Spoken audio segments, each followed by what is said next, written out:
Alright, let's address the elephant in the room. I look really good in this lighting.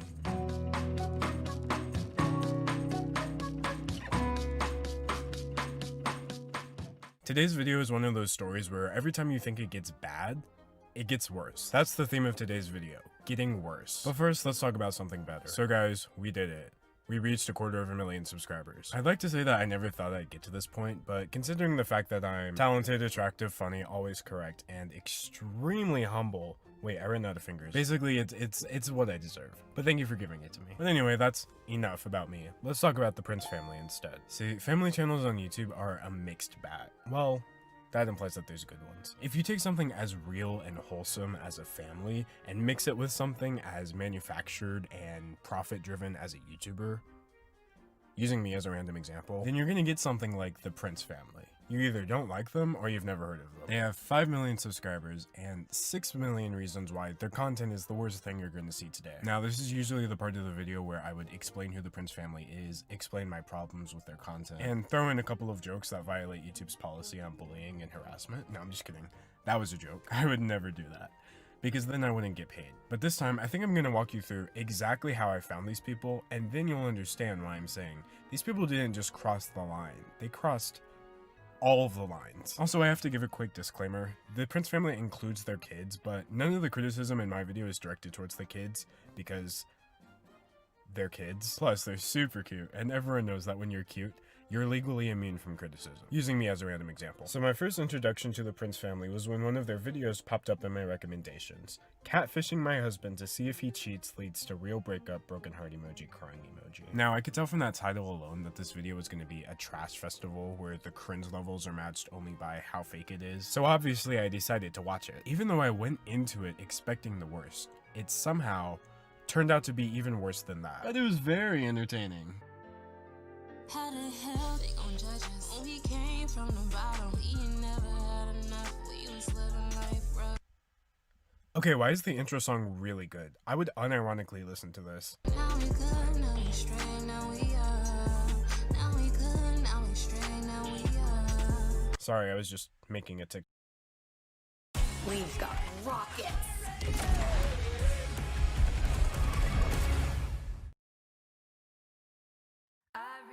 Out and touch the sky. TikTok. What's good, YouTube? You already know what it is. It's your girl, Bianca. Pikachu? Is that you? Bianca. Not even Detective Pikachu could solve why you just did that. I choose you to never make that sound again. So this is my sister. So as you guys can already tell by the title, today, we're about to be catfishing Damien. Okay, that zooming in just now, that wasn't even me trying to make them look silly. That was all them. Could you imagine if I just did that on random words? Every time Alexis and Damien get around each other and we do a video together, your guys' comments basically say, oh, Damien be flirting with Alexis. Damien be flirting with Alexis. So today, we gonna put that to the test. So basically, she's trying to trick her husband into flirting with her sister.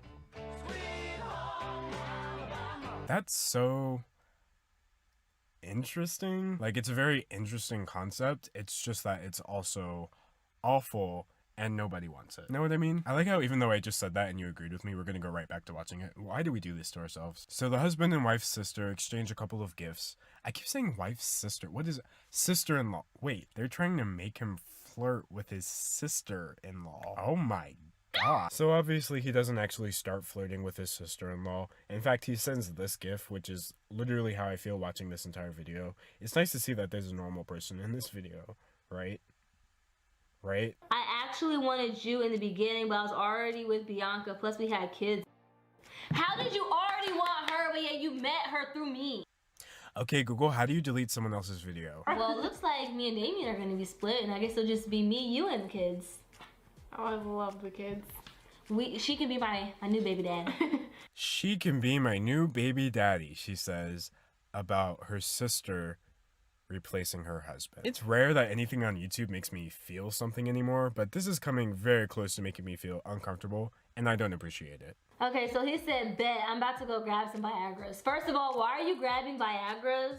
when you don't even use Viagra's on me. I'm uncomfortable. So next they pick a location to, you know, use the Viagra. We might as well do the laundry room or inside the kids' bathroom upstairs.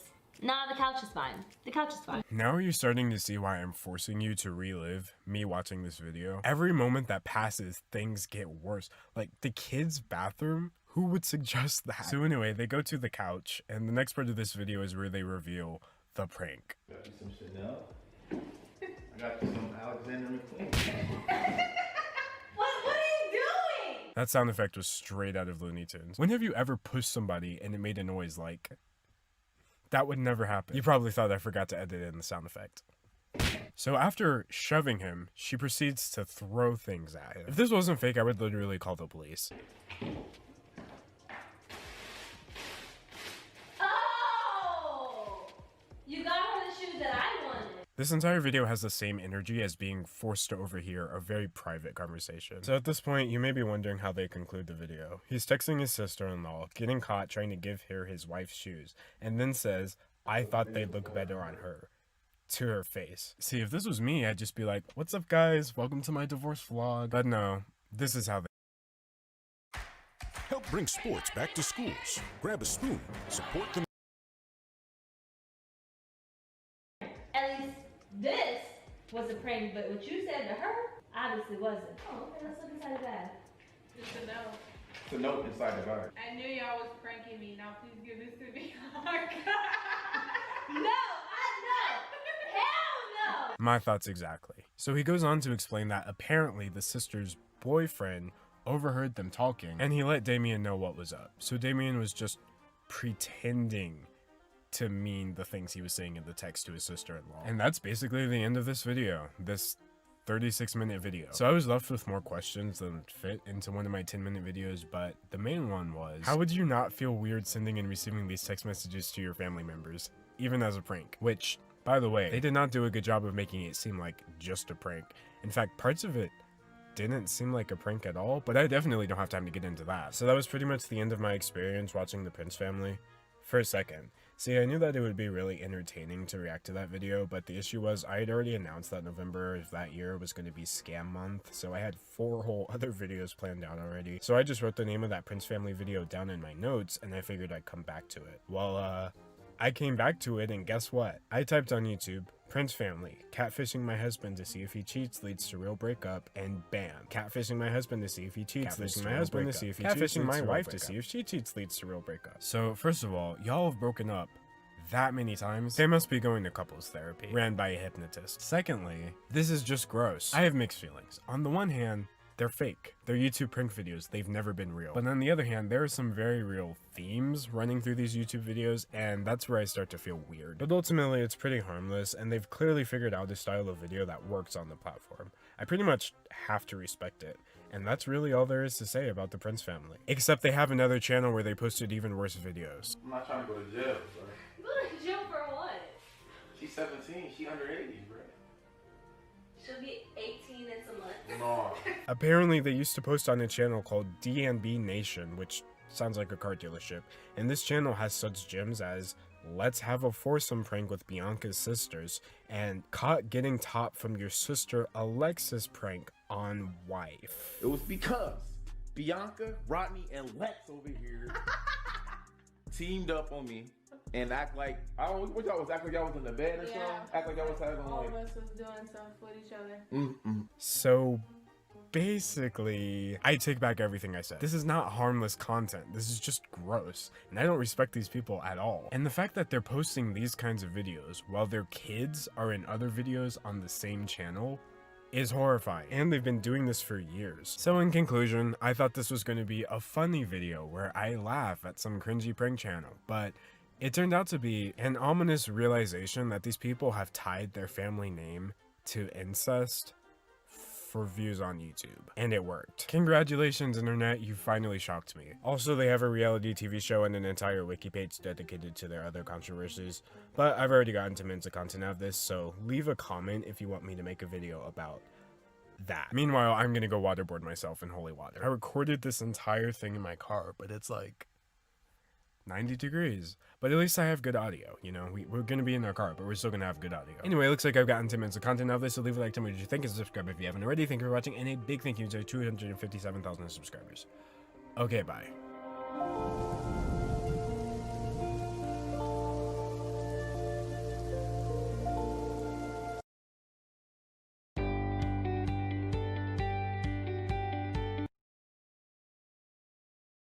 Video is sponsored by Manscaped. This video is sponsored by Manscaped.com. You have Facebook friends. We have real friends. We do not have Facebook friends. I am 21 years old. Do you think I follow anybody on Facebook? You think I have Facebook installed on any of my devices? You have Facebook friends.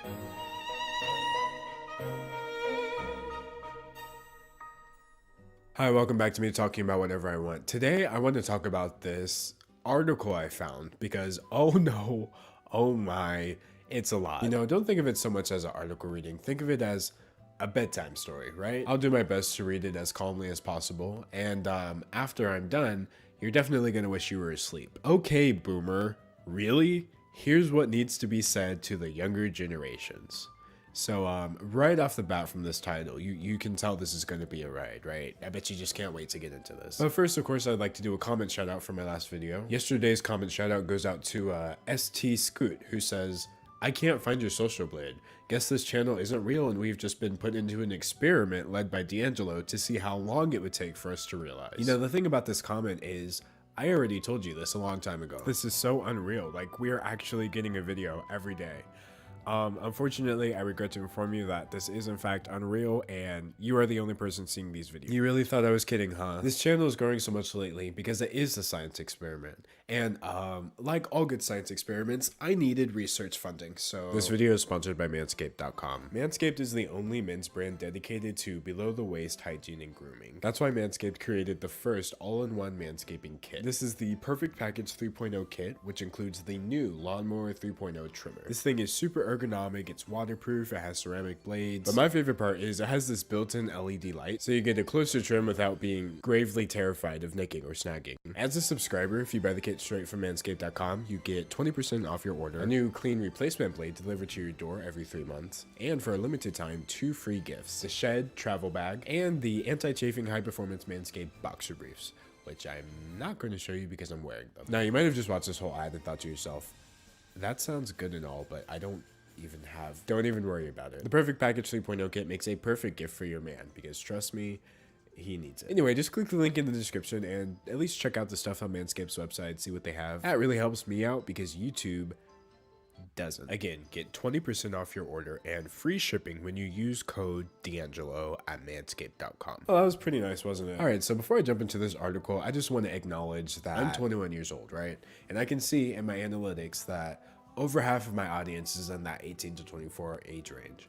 But I can also see that there's some older people watching me. So to those older people, I just want to say, don't worry. I would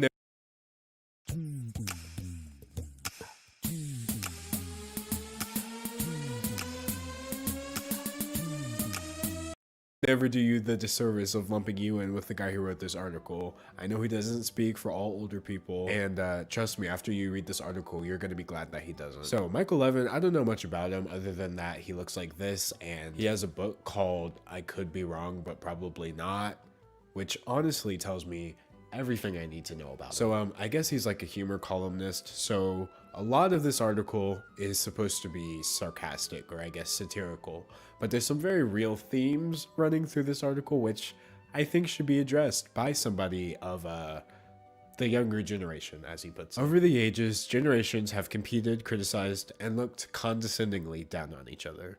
Most of us know for certain that our own generation is just right. These older and clueless geezers are hopelessly out of it. Those younger are lazy, pampered, spoiled brats who don't appreciate the hardships we endured when we were their age. Now here's the thing that you're going to notice. This is a theme that goes through the article where he's describing older people and he's like, clueless geezers, hopelessly out of it. But then he describes younger people and it's like lazy, pampered, spoiled brats, don't appreciate the hardships. So I don't know about you, but I'm picking up a little bit of bias here. So he goes into a little bit of detail about what the definition of a boomer actually is, and then he identifies as one. I'm a boomer. That's a heck of a way to start a paragraph. Later generations look at us as a bunch of smug, self-satisfied types who rode rising stock and real estate markets to financial paradise, and then yanked up the ladder so that younger people, drowning in college debt, were totally shut out of the American dream. Okay, but like, which later generations look at you like that? Because I know I don't. Financial paradise? Even when this guy is like jokingly talking himself down, he's seriously talking himself up. And also to imply that anybody is totally shut out of the American dream, a little iffy. Boomers, repaying the compliment, tend to view those who followed us as a self-absorbed, handcrafted mocha latte sipping, technology-obsessed, phone-staring, ridiculously tattooed, backwards baseball cap wearing layabouts, whose greatest desire is to spend the rest of their lives smoking medicinal marijuana in their parents' basements. Oh, hold on a second. Here it is again. So the older people are smug, self-satisfied, but then all the rest of it is just accomplishment. They rode rising stock in real estate markets and achieved the American dream in financial paradise. But then he describes younger people and it's just all bad, right? Like, we have crappy tattoos, terrible drinks, we live in our parents' basement. We're all high, apparently. That's a generational thing. As everyone knows, nobody over the age of 24 has ever even heard of weed. Backwards baseball cap wearing. In what year though? Because that's not something that I really see going on today. But you know, this is how they see us, right? No matter what I do in life, I'm always just gonna be a backwards baseball cap wearing kid to Michael Levin. Both you and me are gonna have to deal with that as a layabout with crappy tattoos. And then he says, and of course, we're all right. So again, he's acknowledging at the very least that some of this is ironic, right? Of course, not all young people are a certain way. Of course, not all old people are living the American dream. I know my family isn't. They've never been rich. And you know, if this was all the article was, I wouldn't have much to say about it because I can tell he's memeing, right? I mean, he's definitely idealizing older people and talking a whole lot of trash about younger people, but it's memes, right? I can appreciate a good meme. That's why I can't appreciate this because it's not good. But this is where the article starts to fall apart. I never cared one way or the other about all this intergenerational sniping until now. Some young whippersnapper had the clever idea to turn the OK Google command into the snide hashtag OK Boomer, as if to say to folks like me, sit down and shut up, old man. Your time has passed. This got me madder than Joe Biden being asked about his son Hunter's oh, okay, it's too much politics for me. So, first of all, the OK Boomer meme died like a really long time ago. So I'm not sure why this is cropping up in a Fox News article from, I think, last week. Secondly, OK Boomer did not come from OK Google. That's not where the meme came from at all. And, you know, a simple Google search would lead you to the origin, but maybe I know too much, right? Maybe that's just me being a technology obsessed, phone staring, backwards baseball cap boy, right? So he seems to be very confused about a meme and also talking about an old meme as if it's relevant. And both of those are behaviors which I hate to have to be the one to point it out, but that's boomer behavior, my guy. But you know what? This man was nice enough to write up a whole article for us, so I'm going to give him the benefit of the doubt. The OK Boomer hashtag even made it to the hallowed halls of the U.S. Supreme Court. Chief Justice John Roberts, a dyed-in-the-wool boomer if ever there was one, asked recently whether using the phrase OK Boomer in the workplace was not just patronizing, but was evidence of age discrimination. I actually agree with him here. So yeah, I wouldn't use OK Boomer in the workplace because obviously that's a professional environment and I would expect people to treat me with the same level of respect that I'm treating them with. However, the internet is not a workplace, okay? People are gonna say stuff. Are people saying this in a workplace context? We boomers have put up with a lot of malarkey from self-congratulatory Gen Z types as they remake the world into something impersonal, intolerant, unrecognizable, and all but unlivable, with their heads buried in their smartphones and their misguided conviction that there's an app for everything that matters. Now hold on a second. I don't like veggies. What?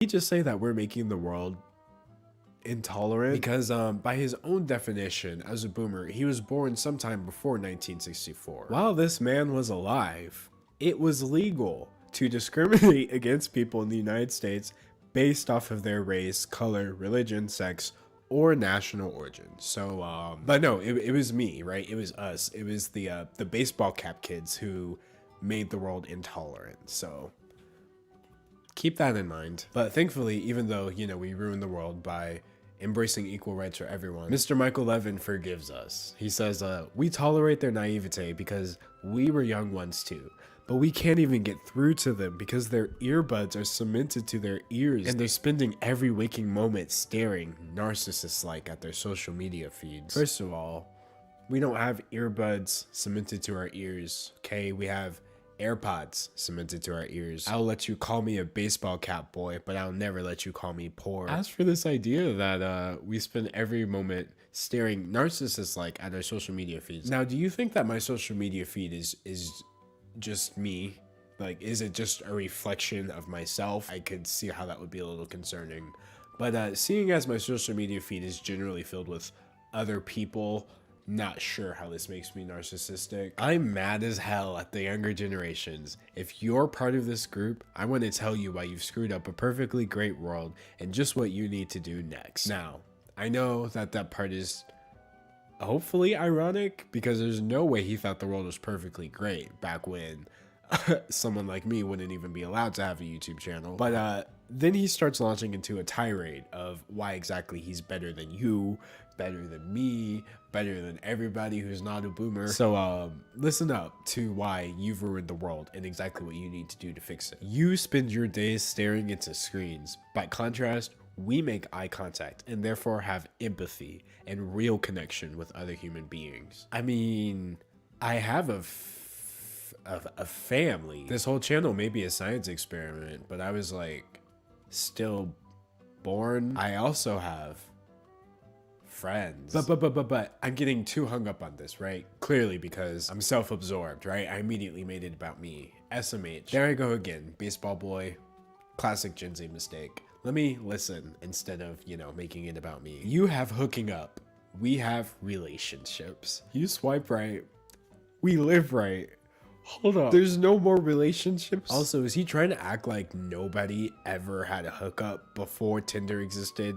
Because I find that real hard to believe. Good for you. You live right. You live right how? What are you, vegan? Do you do Zumba? Like, how do you live right in the way that we don't live right? I would love to know. You have Apple Watches where all you do is look at your timelines. We have neighborhood watches where we look out for each other. Who checks their timeline on their Apple Watch though? That's what I want to know. Also, does he really think the point of neighborhood watches is to look out for each other? Because you live to get likes. We live for love. I hate love, obviously, like any baseball cap boy. And by the way, this is all inclusive. I don't care if you're a man, woman, anything else. You are a baseball cap boy today. We are all backwards baseball cap boys who hate love and are incapable of relationships. You know, we live for likes. It's ridiculous, but be sure to drop a like on this video though, because that really helps. You have influencers. We have thinkers. You have politicians. We had statesmen. I am somewhat of an influencer. Use code D'Angelo when you check out at manscaped.com, you know, that sort of thing. But I am a thinker, you know? Now I'm starting to feel a little, dare I say, offended. You have politicians. We had statesmen. No, you had politicians as well. We still have politicians. Show me a politician who is 21 years old right now. Show me a Gen Z politician. I know that they exist, but you have to realize that most politicians are, by your own definition, boomers. We win awards for accomplishments. You expect participation ribbons just for showing up. What accomplishments though? Global warming? Nice. You accomplished that real good. You won an award for this economy that we're in right now? Because great job. Amazing moves. As for expecting participation ribbons just for showing up. First of all, showing up is hard, but no, it's more so that I expect a ribbon for the work that I put into things, and I would prefer to not have it written off as unimportant just because the person doing so is, you know, 40 years older than me. You have Facebook friends. We have real friends. We do not have Facebook friends. I am 21 years old. Do you think I follow anybody on Facebook? You think I have Facebook installed on any of my devices? You have Facebook friends. I have real friends too. Some of them are on the internet. It's probably just like mind-boggling, right? That you could meet somebody via technology and still connect with them as a human person. We have tolerance. You have cancel culture. On college campuses, we had open discourse and free speech. Today, you have a McCarthyism of the left and trigger words because any idea you don't agree with sends you screaming for crayons and teddy bears. You have tolerance for who? In the world that you were born into, there is no tolerance for anybody other than the people that there were tolerance for. And as for cancel culture, I'm so sorry on behalf of all baseball cap babies that when people do bad things, people have the right to speak up and call them out for it. I'll work on that. I'll make sure that stops happening. As for trigger words, you know, that's a very baity way of putting this. I'm just gonna address the underlying issue here. As for this notion that any idea I don't agree with sends me screaming for crayons and teddy bears, for that, I raise you one. Any criticism of me I don't agree with is automatically cancel culture. When it comes to personal finance, we balance our checkbooks. You don't even know how much you spend at Starbucks. Hint, a lot. Hint, Starbucks is trash. I don't shop there. You have McJobs. We have careers. Well, McJobs, as in like we get low paying jobs. You know, everyone who works at McDonald's chooses to work at McDonald's, right? Like back when I used to work at a literal gas station convenience store, that was my choice. I could have had a career, you know, but there I was selling car fresheners. I'm sorry, sir. I would like one career, please. Culture, same thing. We have classic music from the 1960s and 70s. The Beach Boys, Beatles, Rolling Stones, Motown legends, Billy Joel, Aerosmith, ZZ Top, and many more. You have Billie Eilish and other whiny balladeers who can only write songs about how some dope you met in the club won't return your texts. First of all, Billie Eilish isn't old enough to go to a club. I take it you've never heard a Billie Eilish song before. But you know, he does bring up something which I would love to address like right now.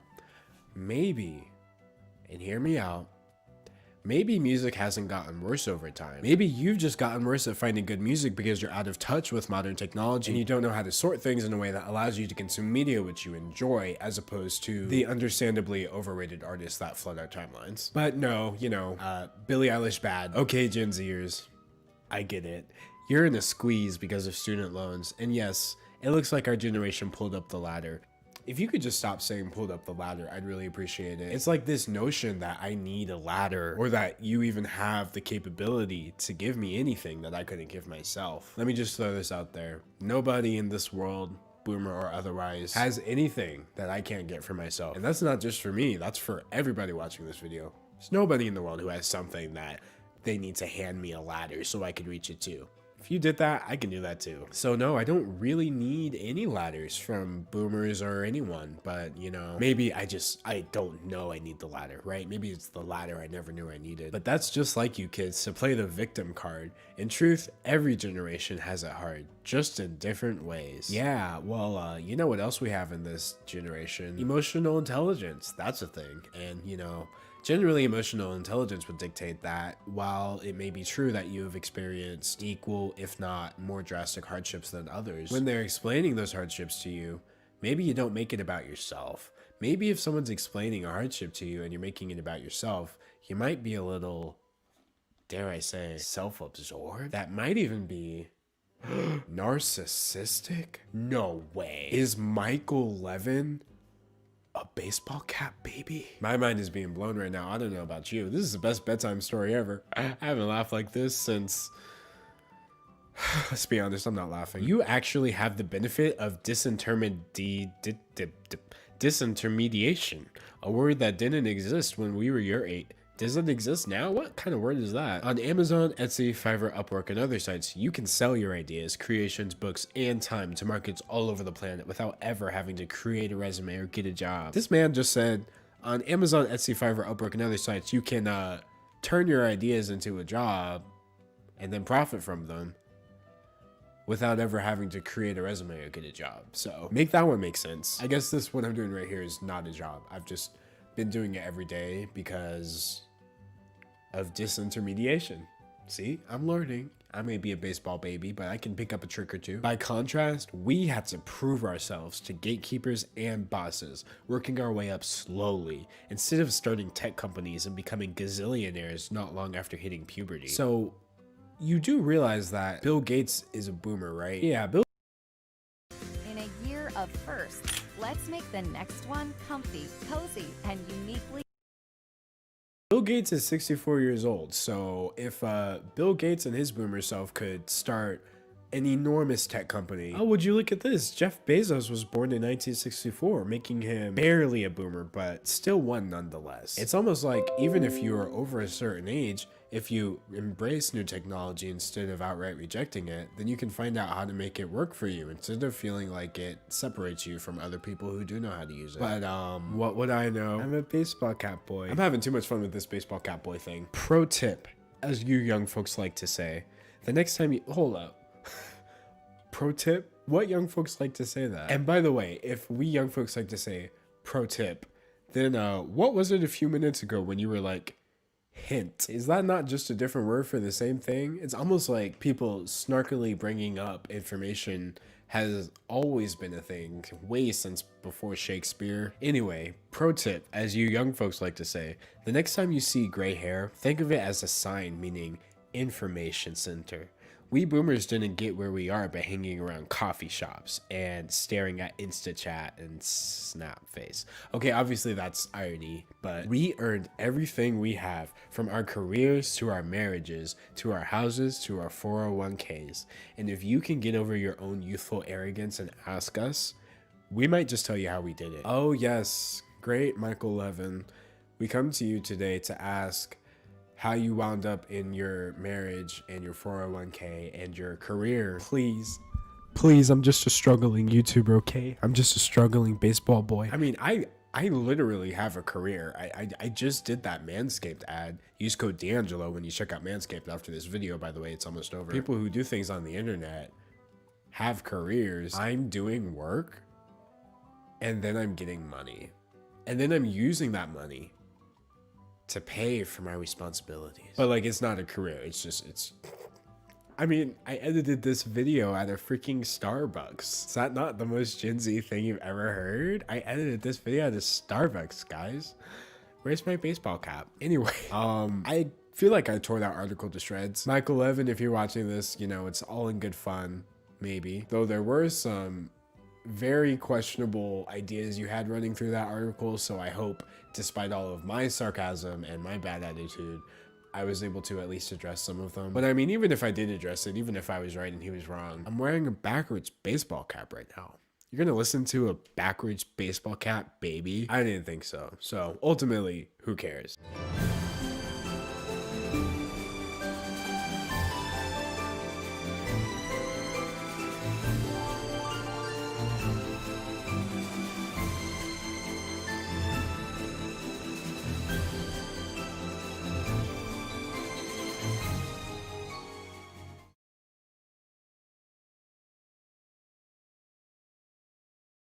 So get this, every 1.07 seconds,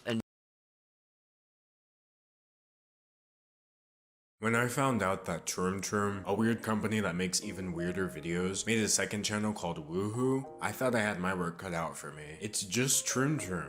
How bad could it be? I asked, unknowingly and handsomely. But then I watched a couple of videos on this new channel, and it turns out the answer is pretty bad. Like, actually pretty bad. Deeply pretty bad. It was to the point where I really had to ask myself, is this something that I want to put on my channel and profit off of? Wait, they got 12 million views in one day? Yeah, buddy, riding in the big drop.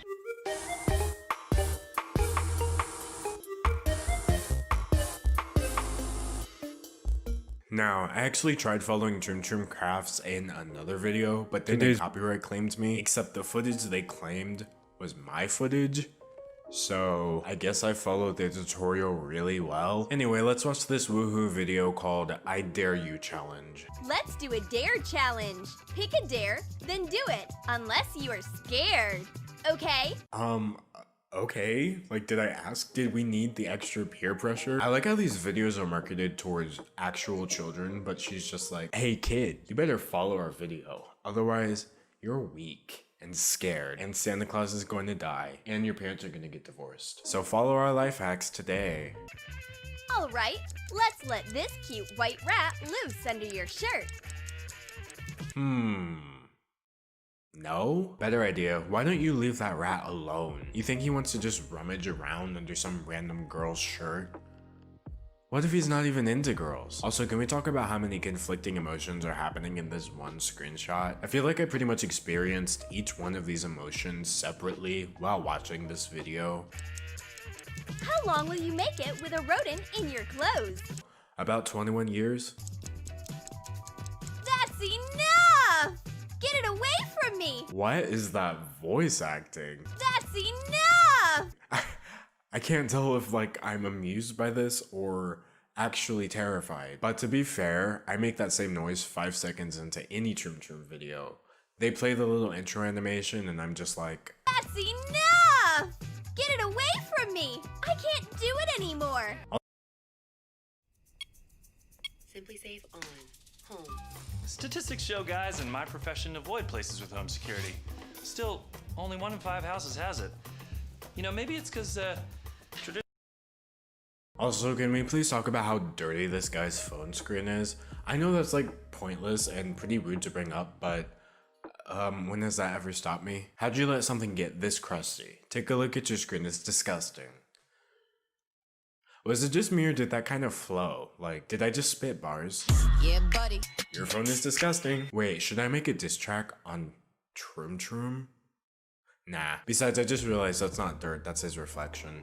Anyway, I'm not trying this one. You need to walk with your eyes closed and guess what you're stepping on. First of all, that's just gross. Secondly, why would you waste perfectly good potato chips like that? And those look like barbecue chips no less. Do you know how much MSG are in those? They're delicious. Oh, is this someone's pet? Oh jeez, I hope it's not alive. Wait, what? That's what you hope? Not, oh, I hope I didn't step on your pet. No, she's like, I'm fully aware of what I just did intentionally. I was just hoping it was already dead because it is now. Okay, first the rat and then this.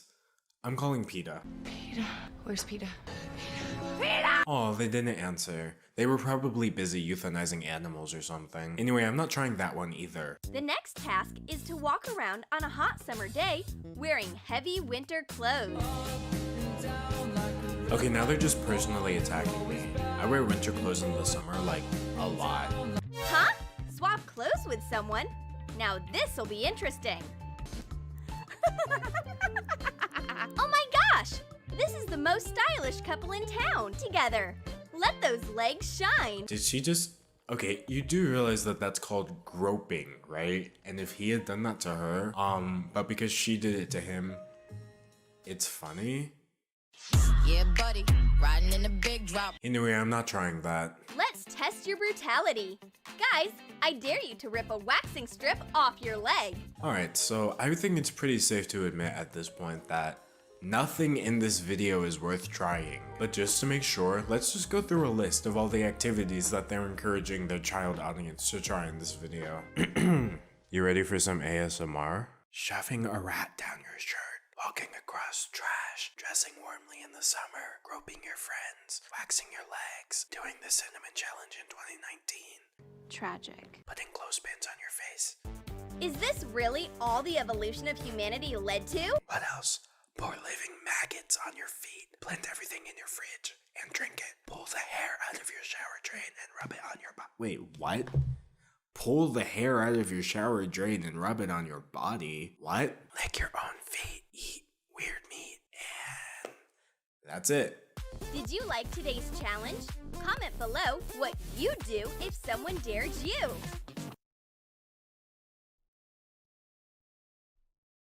Now, I hate to say this, but that was actually one of the better videos on their channel. Like, take a look at their other videos run times. Imagine having this many videos on your channel that are exactly 10 minutes long. They're literally just making them long enough so they can stick an ad break in the middle. This is the bare minimum of the bare minimum when it comes to YouTube content. What I'm trying to say here is I feel like they're copying me and I don't appreciate it. Let's watch this exactly 10-minute video called 15 Easy Ways to Make Your Videos Viral / Greatest Video Tricks.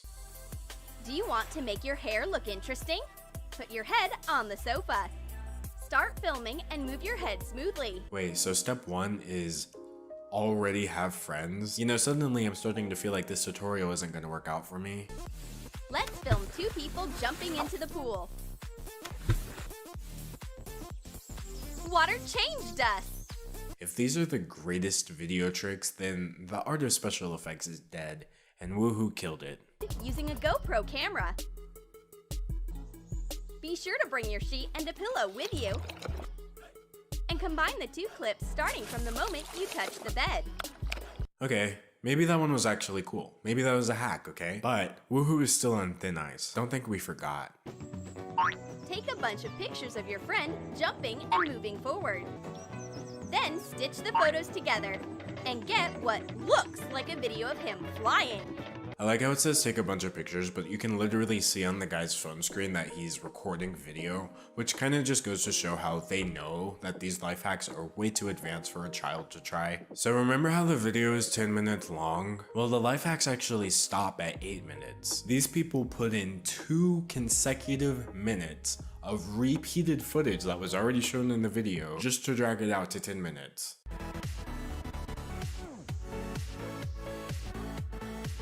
So between the stepping on trash, jumping around in a park, putting rats in your clothes, hopping into swimming pools with your clothes on, if you think about all the clips you just saw in my video, this is just random footage. This company is just stringing together 10 minutes worth of random, oversaturated, non sequitur nonsense, slapping some manic narration on it, and then putting a trendy title and a couple of ad breaks and calling it a day. You know, I thought Troom Troom was a content farm, but they've devolved into a nonsense farm. Anyway, much like Troom Troom, I have a couple of minutes of space I need to fill up in this video, so I guess that does give me time to make a diss track.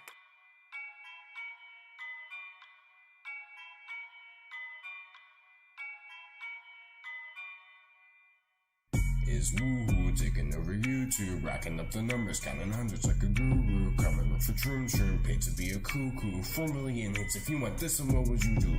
Trash content, it's not even funny. They don't care, made it clear, they just want the money. Buy another Birkin, profit off for working. Like a clown at the circus, is it even worth it? Drop your camera, throw your hands up, let the truth set in. Failed actor, you're a slacker, don't know where you're headed. Got a letter, read the header, your day just got better. Come and work for Troom Troom, take that job and make that cheddar. You're on Woohoo, you're big now. Everyone who knows of your career is a kid now. They're all 7 through 11, algorithm heaven. Now go sit down, read that script out, don't ask any questions. Is this what you wanted? All washed up, but you stuck in your 20s? All dressed up like a chump for some money? Working for AdSense from ads they stole from me? Is Woohoo taking over YouTube, racking up the numbers, counting hundreds like a guru, coming up for Troom Troom, paid to be a cuckoo, 4 million hits. If you want this, then what would you do? Trash content, it's not even funny. They don't care, made it clear, they just want the money. Buy another Birkin, profit off for working. Like a clown at the circus, is it even worth it? Well, that was certainly fun. Anyway, looks like I've gotten 10 minutes of content out of this, so leave a like, tell me what you think, and subscribe if you haven't already. Thank you for watching, and a big thank you to my 175,000 subscribers. Okay, bye.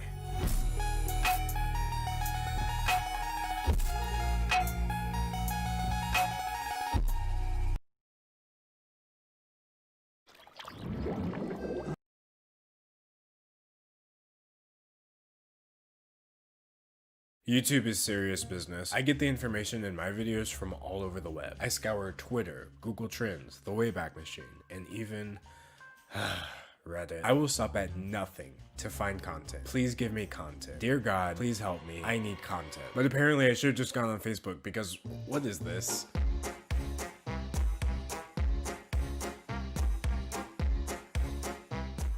Welcome to week 2 of Scam Month. All 4 videos this November are about scammers. Week 1, we already talked about Instagram meme pages selling fake products. This week, it's Well, you're literally about to find out. Next week, it's Raid Shadow Legends. And then for the finale of Scam Month, we're going to talk about the greatest one of all. Shane Dawson. November 24th. Also, I'm making a 30-minute video about Claude Monet, so subscribe to my second channel, otherwise you're going to miss the premiere. Link in description. But that's enough announcements. We're here to talk about Jay Shetty. He used to be a monk, but he decided it was time to re-enter the world. Now, with his unique outlook on life, he is a motivational speaker, spending his time sharing his wisdom through the power of social media. Jay Shetty is here to teach us how to think like a monk. He's also a plagiarist, a huge plagiarist, like mind-blowing levels of plagiarism. Let's take it back to the beginning. My mom watches a show on Facebook called Red Table Talk. It's a talk show hosted by Jada Pinkett Smith, who I think is married to Will Smith. He's like a vlogger or something, I don't care. On this Facebook show, Jada interviews various people, ranging from Alicia Keys to Demi Moore. Well, back in May, she talked to a motivational speaker on there named Jay Shetty. So when my mom told me all of this, all I could think of was, Facebook has talk shows now? Look, I didn't know who Jay Shetty was. I didn't know that Facebook Watch Originals existed. I barely understand why Facebook is still around. But apparently this Jay Shetty guy is really popular among moms who use Facebook. Except mine. She showed me a video from Nicole Arbor. Only one person can get you out of depression, and that is you. It's all in your head. It's all in her head. Yes, that Nicole Arbor. No, I don't like her either. But Nicole made a video about Jay Shetty in which she did something very out of character. He's 100% full of shit and stole every single thing his career is based off. She made a good point. This dude was stealing every single quote he was posting online. So Nicole's video just went through post and post and pointed out how every single thing was stolen and that he was putting his name on it as if he wrote it. Now, notice how I gave credit to Nicole Arbor for sharing that information. It's almost like plagiarism is really easy to avoid. So the plagiarism is one thing. And now that you have that context, I just want to take a look at how fake literally everything else about this man is. He's so popular and famous. Where do I even start? His Ellen Show appearance, his Huffington Post column, his US presidential inauguration speech. I mean, he's not the president. He's not from here. I'm not sure why I said that. I think I'm just gonna start with his website. Join the movement. I'm not sure what that means, but it sounds like effort. 4 billion views though. Wow. My story. I've garnered over 4 billion views and 24 million followers. Okay, we get it. Over 20 million followers, over 4 billion views on social media. Forbes 30 under 30. This is the third time this guy's mentioned having 4 billion views, and I'm not even halfway through the page. You know, I've always associated monks with like humility. Maybe that's just me. Waking at 4 a.m., taking cold showers, and eating simply was a daily routine. I would rather die. Half the day was spent on personal growth, and the other on help others. This part probably is true because zero part of the day was spent on proofreading, apparently. So here we have some quotes about him from famous people. It looks like he actually credits these. He has the eyes of a Bengali tiger and the mind of a sage. You're really gonna sit here and insult Bengal tigers like that? Nobody looks this good. Ariana Huffington says, I feel like I invented him. What does that mean? Is that supposed to be a vote of confidence? Well, if Ariana Huffington feels like she invented him, how could I not sign up for his online classes? Ariana Grande Huffington be like, look at you, boy, I invented you. So his website is really just there to sell his services. It's nothing too weird. If we want to see the persona he's created for himself, it looks like we're gonna have to go to his Facebook. Oh look, he has over 24 million subscribers. I wonder if he has over 4 billion views. So here we have a video called Woman Who Doesn't Listen Almost Loses Husband. That's dark. What is this? Rachel? Rachel. What? Oh, jeez. Wow, so Rachel is over here dissociating. She looks really depressed. Rachel, those are my best friends. You didn't even try to listen or interact with them. You just sat there. Do you get where I'm coming from? Oh, yeah, for sure. Bro, something is wrong with her. This is not normal behavior. She needs help, not a lecture. Rachel. Rachel! This is triggering me. Have you ever had someone yell at you while you're sad? Actually, the worst way of dealing with the situation. No way, he did not. What if she's in the hospital or something? Please come pick me up. Dad's in the hospital. One of the biggest challenges in our lives is autopilot mode. One of the biggest challenges in my life is understanding why you're interrupting the story. I need to know what happens next. We can get away with autopilot in our lives to some degree, but never can we get away with it in our relationships? So he is blaming her for being under mental duress. Are we not going to talk about the husband's behavior? He was just yelling at her the entire time. When someone is sharing, do we care enough to pay attention? Or actually, are we just absorbed in ourselves? Wow, so now she doesn't care. When we're not present, we end up ruining our future. 1.5 million views. So the moral of the story is literally stop being distracted and sad. Otherwise, you're ruining your future, your husband is going to leave you, and your dad is going to die in the hospital. You little depressed baby. Someone take that out of context and cancel me, I need views. Here's a post that says, I have a new community phone number. It will be just like texting as friends, no bots or softwares. But then the top comment says, unfortunately, as many other internet stars have done, this is not actually a chance for you to talk to them. Once you go to the link, the first automated message, and share your details, the company handling the communication will be able to sell your information for future advertisement. Thank you, Leah Pendlebury. Unironically. That was like a really thorough response. Thank you. And I've always been trying to think about ways that we can connect more personally and connect more deeply. And I found out about this new awesome thing called a community number. No. And no, it's not a community number. It's a community number. Community, capitalized, trademark. It's a company. This guy is trying to pass off his brand deal as being a deep connection with his audience. This is a whole new brand of disingenuous. No wonder Ariana Huffington feels like she invented him. So his website is weird. His Facebook is trash. His Twitter is kind of dead because it's just advertisements for his other stuff. I guess the last thing we have to look at is his YouTube channel. Oh, here's one. If you're an introvert, watch this. By Jay Shetty. Well, he used all caps. How can we not watch it? Hey, man. Are you gonna speak up? Yeah? Didn't think so. Loser. Okay, Jay does know there's a difference between being introverted and being bullied, right? The biggest mistake an introvert can make is trying to be an extrovert. And the biggest mistake an extrovert can make is trying to be an introvert.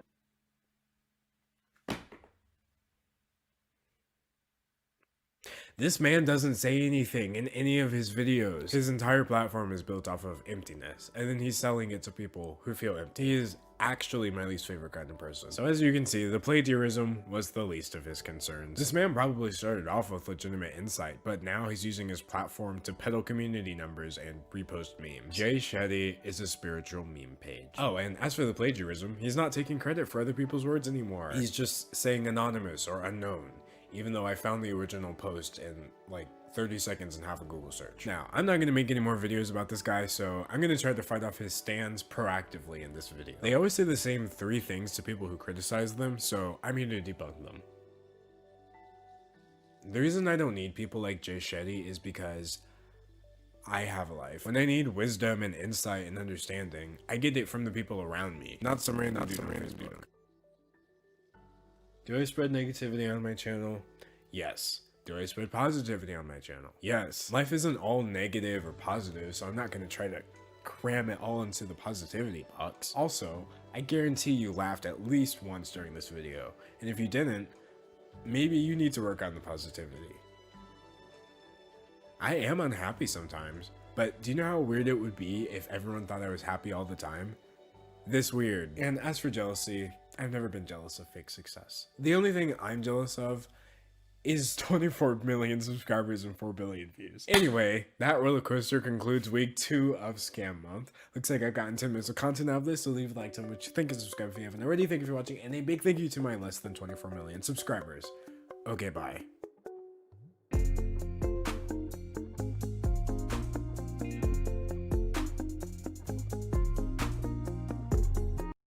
Can someone please tell this man that it is no longer 1989?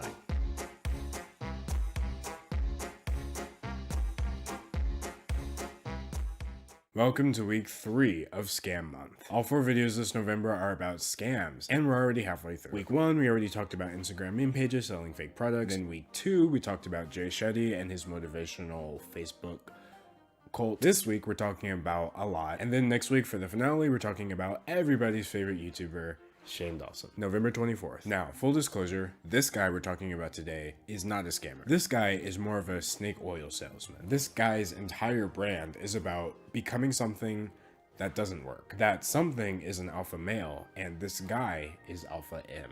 Yes, that's really what his channel is named. Here we're talking about men's style, grooming, fitness, relationships, etiquette, and anything else I feel will help you maximize your personal potential. Now, from the channel trailer, it all sounds great, right? I mean, kind of. Not really. To me, it just sounds like a lot of effort, okay? I mean, grooming, sure, but maximizing my personal potential in this economy, you're gonna make me laugh. Please make me laugh. It's been such a long time. So what he's promoting in his channel is perfectly fine. Becoming a better man, staying well-groomed and polite, being fit and fashionable. It's all good things. At first I was like, wow, 5 million people subscribed for that? Hope and humanity restored. But then I looked at his videos and it's just girls, girls, girls, girls, girls. So then I was like, oh. Well, that makes more sense. This one is called, What Level of Good Looking Are You? Cute versus handsome versus hot. I mean, for me personally, the answer to that question is yes, but let's see what our good friend Alpha M has to say. But being called cute as a grown-ass man kinda sucks. Excuse me, I'm a grown man and people call me cute all the time, 24/7, like so often, in my comment section, on Twitter, Instagram DMs. I've even seen it live. A lot of people don't say it, but I'm sure they're thinking it. I mean, I'm not bragging, it's just like a passive observation. I'm taking it next level. I'm actually gonna teach you how to go from cute to handsome to ultimate caliente-ness. If you're ready, gentlemen, why don't you drop me one of these? A thumb? I need my thumb. How else am I gonna scroll through Instagram? Actually, wait, they took away the likes. Alright, fine, you can have it. The other day, my wife's coworker, she sees me and apparently tells my wife she thought I was cute. In a nutshell, cute, in my opinion, is average. And so when she called me cute, I was like, what the hell are you talking about? I have so many questions about the things I just saw in the last 5 seconds, and I don't think I want any of them answered. If being cute was average, then nobody would be cute. Have you not watched the cinematic masterpiece that is Pixar's The Incredibles? If everyone's super, no one will be. Alright, so if cute's not good enough, then what does it take to be handsome? Is a sentence that I never thought I would say. Handsome guys always use Tiege Hanley. Handsome guys know that in order for them to be handsome now and be handsome like 27,000 years in the future, they gotta take care of their skin. Wait, did this whole video just turn into an ad? I'm gonna link to it down below. That link is also special. It's my custom landing page. Because I'm one of the founders and owners of Tiege Hanley. Well, that makes more sense. Now, am I mad at this man for selling Tiege Hanley? No. In fact, after hearing how their daily facial moisturizer has an SPF of 20, I might just have to buy it. No, my issue is with the fact that this Tiege Hanley ad is 2 minutes long, and the video itself is 8.5 minutes long. 23% of this video is an ad for Olay in a black bottle. Anyway, since handsomeness is apparently as easy as ordering Tiege Hanley, let's find out how to take it to the highest level. How do we become hot? They've got presents, they've got that je ne sais quoi, something special, but it all stems from confidence and believing in themselves. Really? I just watched this entire video, and the whole time the secret was just believe in yourself. What is this, Kung Fu Panda? So, you survived your first Alpha M video. It's not too bad, right? He's kind of goofy, he's kind of really wants you to buy Tiege Hanley, but he's not too weird. In that video specifically. That's why we're going to watch 10 everyday things guys do that girls secretly hate. Filthy, nasty, disgusting pigs. Of course, we all have been called these things from time to time, gentlemen, but here's the deal. If you expect to ever get action, you gotta keep it on the DL. Okay. So there's a lot to unpack here, but you know what? Not every box needs to be unpacked. Some of that stuff you should have just left at your old place. I've never been called a filthy, disgusting, nasty pig, and the reason why might shock you. It's because I'm not one. And if you're not one, nobody's gonna call you that. You know, I looked it up and this guy is 42 years old. The idea of some guy who's literally twice my age telling me I can just keep my negative personality traits on the down low, that way I can get some action, is incredibly disturbing. That's what we are! Wild, savage animals that want to do savage, wild things, but we can't because we're gentlemen and we're refined and you are a subscriber. Yikes. No. And also, wow, please stop. So now that we've set the tone for this video, let's go through the things that girls apparently hate so much. When guys pass gas in the car, when they pee in the shower, which for some reason he included footage of. The only way I can describe it is dark yellow. Number 3 was peeing on the floor. Wait, what? You dribble. I dribble. We all dribble. Gentlemen, we can't always control the monster hog. Well, I really enjoyed being a YouTuber this past year and a half, but I think my time here is done. There should be a list of words that you should never use to describe certain things, and monster hog should be at the very top. Anyway, number 4, hair in the sink, bad breath, overpowering body sprays. Every woman loves a dude that smells incredible. And if you want to smell even better than all the other guys, gentlemen, you've got to hit that link down below and check out today's video sponsor, Scentbird. You know what? As creepy as this guy is, I have to give him props. This man incorporates his sponsorships into the video topics like his life depends on it. But you know what? This video is just 8 minutes of him saying don't be gross 10 different ways with a 2-minute ad break in the middle, so I think we get it. So, you survived your second Alpha M video. I know it's getting difficult, but you have to hang in there. I mean, you really don't, but I did, so I'm forcing you to. The last video of his we're gonna watch is called Do This When a Girl Looks at You. So step 1 apparently is don't freak out, which if you freak out because a girl looks in your direction, I can only assume you're 12. But step 2 is where things get a little, yeah, no, step 2 is awful. Embrace your inner alpha and move on to step 2. Look away for 5 seconds. Puts doubt in her mind. The momentary rejection, making her think that you're actually not interested, when in reality, you're taking and using these 5 seconds to contemplate whether or not she is spicy enough for you. Just because a girl looks at you does not mean she cares about being spicy enough for you. She might just be looking at you because, I don't know, you're wearing 2 earrings, your shirt is 2 sizes too small, you smell very strongly of T.J. Hanley. It's probably everything but physical attraction. Anyway, next you're supposed to put away your phone and then roll up your sleeve. Right there, did you see that? Expose a little forearm action. Now, once they're up, I want you to do this. Check out your watch. Wait a minute, don't tell me. You gotta hit that link down below and go check out today's video sponsor, Movement. It doesn't get more. This is it. He's the one. Alpha M is the final boss you have to face after you defeat all other YouTubers. He just managed to turn girl looks in your direction into a watch advertisement. I can't help but be somewhat impressed, but by that one specific attribute. All the rest is kind of gross. So, you've sat through 3 Alpha M videos and you survived. For your reward, you will get 1 more video because I haven't gotten 10 minutes of content yet. The last one we're going to watch is called 10 things that stylish guys never wear. So, number 1 is apparently big, baggy bombers.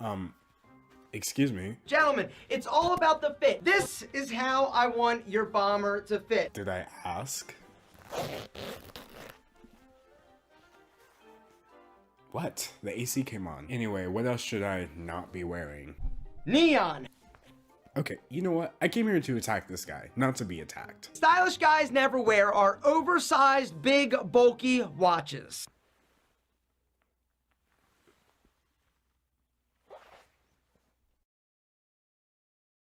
I'm about to beat this bitch up. Gentlemen, if you are looking to take your watch game to the next level, you gotta check out today's video sponsor, Movement. I think we all saw that one coming from a mile away. Alright, so in conclusion, the questionable attitudes he holds towards women, I was willing to overlook. But now he's coming for my fashion choices, and that is unforgivable. Anyway, this concludes week 3 of Scam Month. Looks like I've gotten 10 minutes of content out of this, so leave a like, tell me what you think, and subscribe if you haven't already. Thank you for watching, and a big thank you to my 224,000 subscribers. Okay, bye.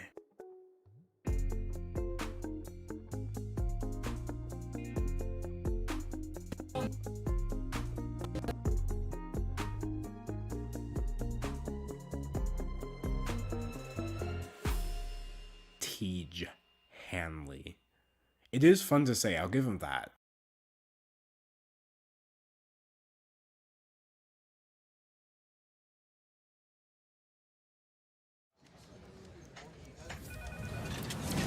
The RPG mobile hit of 2019, now cross-platform on PC. Same great gameplay. The entire time I've been on YouTube, I've been really open and transparent with you guys about the fact that I'm doing literally all of this for money. But in a very off-brand move, today I'm friend zoning myself from YouTube's biggest sponsor for no reason other than I hate them. Today's sponsor, Raid. Raid. Thanks So much to to Raid Shadow Legend. Raid Shadow Raid Legends. Shadow Legend. Raid Shadow I know Legend. you already know about Raid Shadow Legends.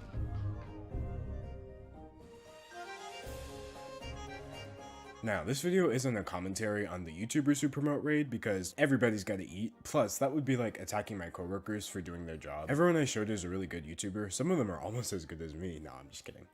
Nobody is. But with the way demonetization is hitting everyone right now, I'll take every sponsorship I can get. Every sponsorship, except Raid Shadow Legends. And that is because of something I've kept secret from all of you. I am a gamer. That's right, I may not upload Minecraft videos or stream Fortnite 10 times a week on Facebook, but I am a bona fide gamer. I have a PS4 controller and an Xbox controller. And yes, my bathwater is for sale. So when I found out that Raid Shadow Legends was, in their own words, a revolutionary RPG with a massive story and graphics rivaling console titles, but you could play it right here on your underpowered smartphone for free, my first thought was, wow, that doesn't sound possible whatsoever. So I'm gonna look at everything they claim the game is and break down the infamous Raid Shadow Legends advertisement, because this is an anti-sponsorship. So the first claim, console level graphics. Here it is running on my phone, and they're technically not wrong if by console graphics we mean consoles that came out like 13 years ago. Here's an actual game with AAA graphics, and here's Raid. But you know what? They're trying. There's no way a phone can compete with a giant console, or even my laptop. And Raid's graphics are pretty impressive for a phone, so I'm gonna go ahead and say this claim is confirmed. Next up, an amazing storyline. Okay, but like where? Actually, where's this amazing storyline? I know we're not talking about the actual storyline, because that, you know what? The best way I can describe the story of Raid Shadow Legends is like if Marvel had made Avengers Endgame, but they never made the 21 movies that came before it. So it's like, there's a lot going on, and it seems important, but I don't know who these people are or why they're dressed like this. Like, ooh, an emotional moment. Am I supposed to be feeling something for this person that I've never seen? Who is this? But technically, there is a story, and quite technically, it is epic. So this claim gets a sort of true. They also claim to have thrilling gameplay, and at this point, Raid is just lying. I know they're lying, they know they're lying, and the truth is, there is no gameplay. One doesn't play Raid Shadow Legends so much as one watches Raid Shadow Legends. You know what, let's play through a battle right now, and I'll show you what I mean. So like most turn-based games, nothing happens if I don't press anything. Nothing at all. So I can tap enemies once, and then I watch them get hit. That's it. Tap, watch. I can switch between special types of taps down here, but then I have to go back to tap, watch. When you get hit, you just have to watch yourself stand there and take it. The entire battle system feels like fighting somebody with swords made out of napkins. You can hit them, but it doesn't really feel like you did anything. But hey, at least I reached level 7. I hope that's thrilling enough for you, because that's the only gameplay in the entire game. You can't run around, you can't talk to anybody, you can't do anything but tap and watch. So their claim of thrilling gameplay, false. I've had more thrilling moments in Animal Crossing. Next up, we have the autoplay feature. Raid actually advertises that there's a button on this game that just makes the battles play automatically, meaning instead of tap and watch, you can just watch and watch. This feature is confirmed because it's exactly what they say it is, but my question is, if this game is supposed to be an RPG experience like nothing before, but it gives you the option to just experience nothing, what is the true purpose of this game? If the gameplay is so inconsequential that you can just skip it, and the story is so inconsequential that I don't remember any of it as I'm talking right now, then where does Raid want you to devote the majority of your attention? I don't know why I'm wording it like a question. The answer is the gacha system they have with the characters. Collect and customize 400 champions. That's Raid's biggest claim to fame. You actually get to choose your first champion out of a list, and if I had to pick one of these, I wouldn't. I like how all the characters are either really pale or not human beings, and those are the only options. That's not today. I'm just gonna go with this guy because his jawline was crafted by the gods, like all of them, from every religion, and maybe even a couple of mortals. I think he's spending his Raid money on plastic surgery. It feels so nice to be such a pretty elf man. It's kind of cool in the game too. But there are only a couple of champions you can actually earn. All the rest of them are randomly distributed to you through this gacha system. Gacha games are basically a model where you insert cash and out comes a random prize, ranging from completely worthless to being worth much, much more than you put in. Your chances of getting the good stuff are pretty low, so your best bet is just to keep rolling again and again, spending more and more money, getting so close to getting a grand prize, watching everyone around you win, and knowing that if you could just spend one more... Oh, but it's not gambling, because that would be crazy. It's just on paper identical to gambling. Now, is Raid the only gacha game on the App Store? Of course not. In fact, I play Mario Kart Tour all the time, and that is definitely a gacha game, but I don't mind it because it's very upfront. Raid, on the other hand, is trying so hard to seem like a real RPG that's about the story and the gameplay and the graphics, but it was clearly all developed around the gacha system, and it shows. Yes, you can collect 400 champions.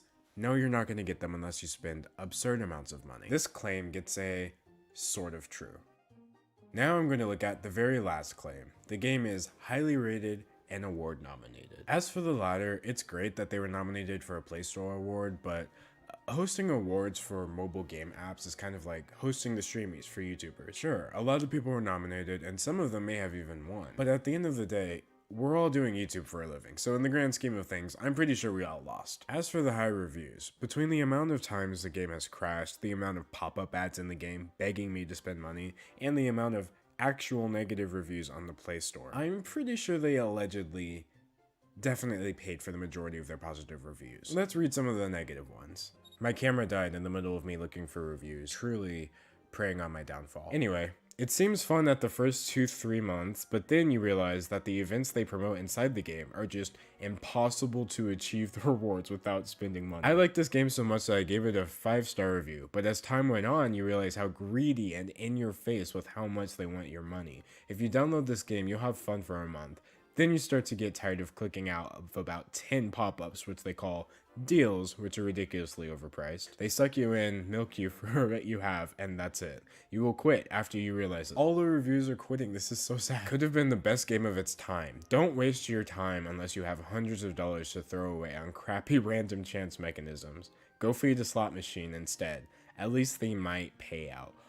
This guy, Michael Bork, he should have written my video for me. This guy is savage. So I think we get the point. The game is fun to play at first, but then it's not free. The game is highly rated, but it somehow has thousands upon thousands of terrible reviews. So this claim is false. Now, you know what? Even though me playing Raid Shadow Legends for this video felt like being robbed at gunpoint by a random number generator, I'm still feeling pretty generous. So I'm gonna make a free ad read for Raid Shadow Legends right now, and this one is going to be accurate.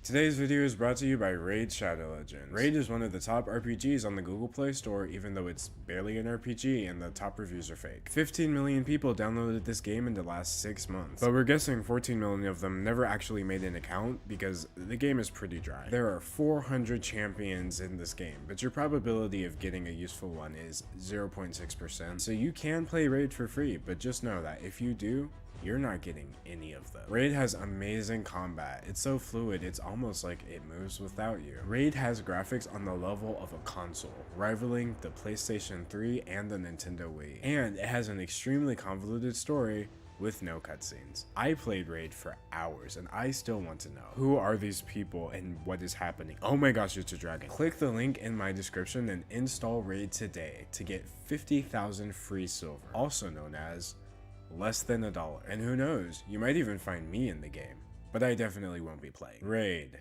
shut the hell up. Anyway, that was my first anti-sponsorship. I probably won't be doing too many of these for a couple reasons. I think most sponsors on YouTube are good products, and I don't have a problem with doing sponsorships. I would even promote Raid Shadow Legends if the company was upfront about what it was. But the most important reason I won't be doing too many more of these is because I just threw away a lot of money. Like, so much money. You know what? If this video mysteriously disappears and you see me do a real sponsorship for Raid in my next video, you know what happened. Anyway, looks like I got 10 minutes of content out of this, so leave a like, tell me what you think, and subscribe if you haven't already. Thank you for watching, and a big thank you to my 244,000 subscribers. Okay, bye.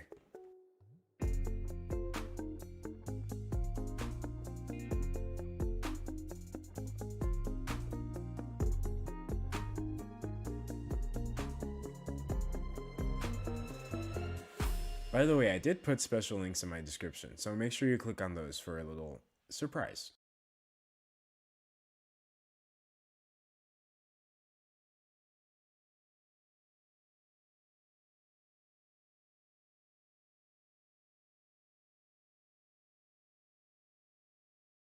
Sponsored. Today's video is sponsored by Raid Shadow Legends. Nope. Just kidding. That would be awful. It's actually sponsored by ExpressVPN.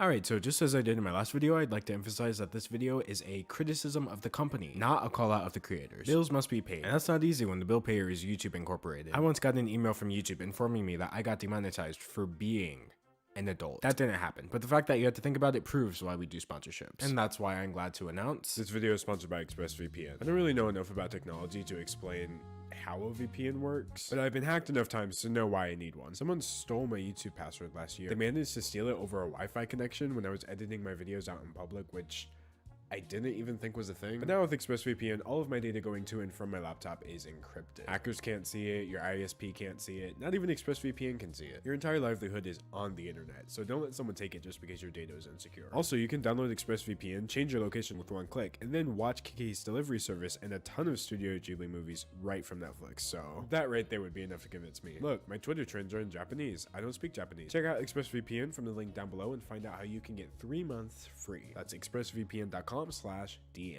So if you're lucky enough to have never heard of Raid Shadow Legends, you're not as lucky as you thought you were, because here's a recap. Raid Shameless liars. Raid Shadow Legends is a game. It's not a good game, but that's what my last video was about. The only thing bigger than the lies Raid uses to advertise their game is their advertising budget itself. They've sponsored hundreds of thousands of dollars worth of ad reads. So my bright idea in my last video was to put their sponsorship to the test. I went through claim by claim and debunked their entire sponsorship script. In doing so, I realized that they used a lot of deceptive or misleading language so that their claims were technically true, even though they were still lying. Raid Shadow Legends is very committed to their half-truths though. One of their claims is that it's one of the highest rated RPGs on the Google Play Store.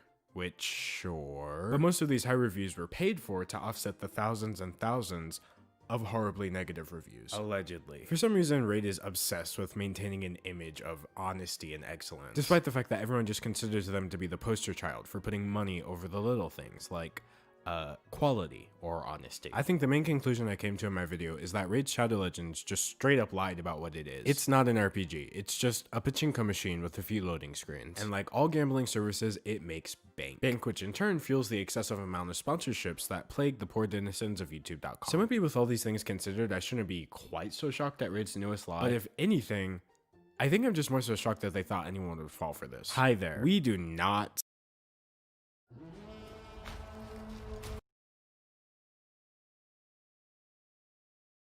sponsor. We cooperate only with those YouTubers who play our game and want to be our influencers. We do not pay money for it. Signed, Alina. So like, where do I start? Let's just start with the first sentence. Hi there, we do not sponsor. Then what are these? Today's sponsor, Raid Shadow Legends. Thanks so much to Raid Shadow Legends. Raid Shadow Raid Legends. Shadow Legends. Raid I know you already know about Raid Shadow Legends.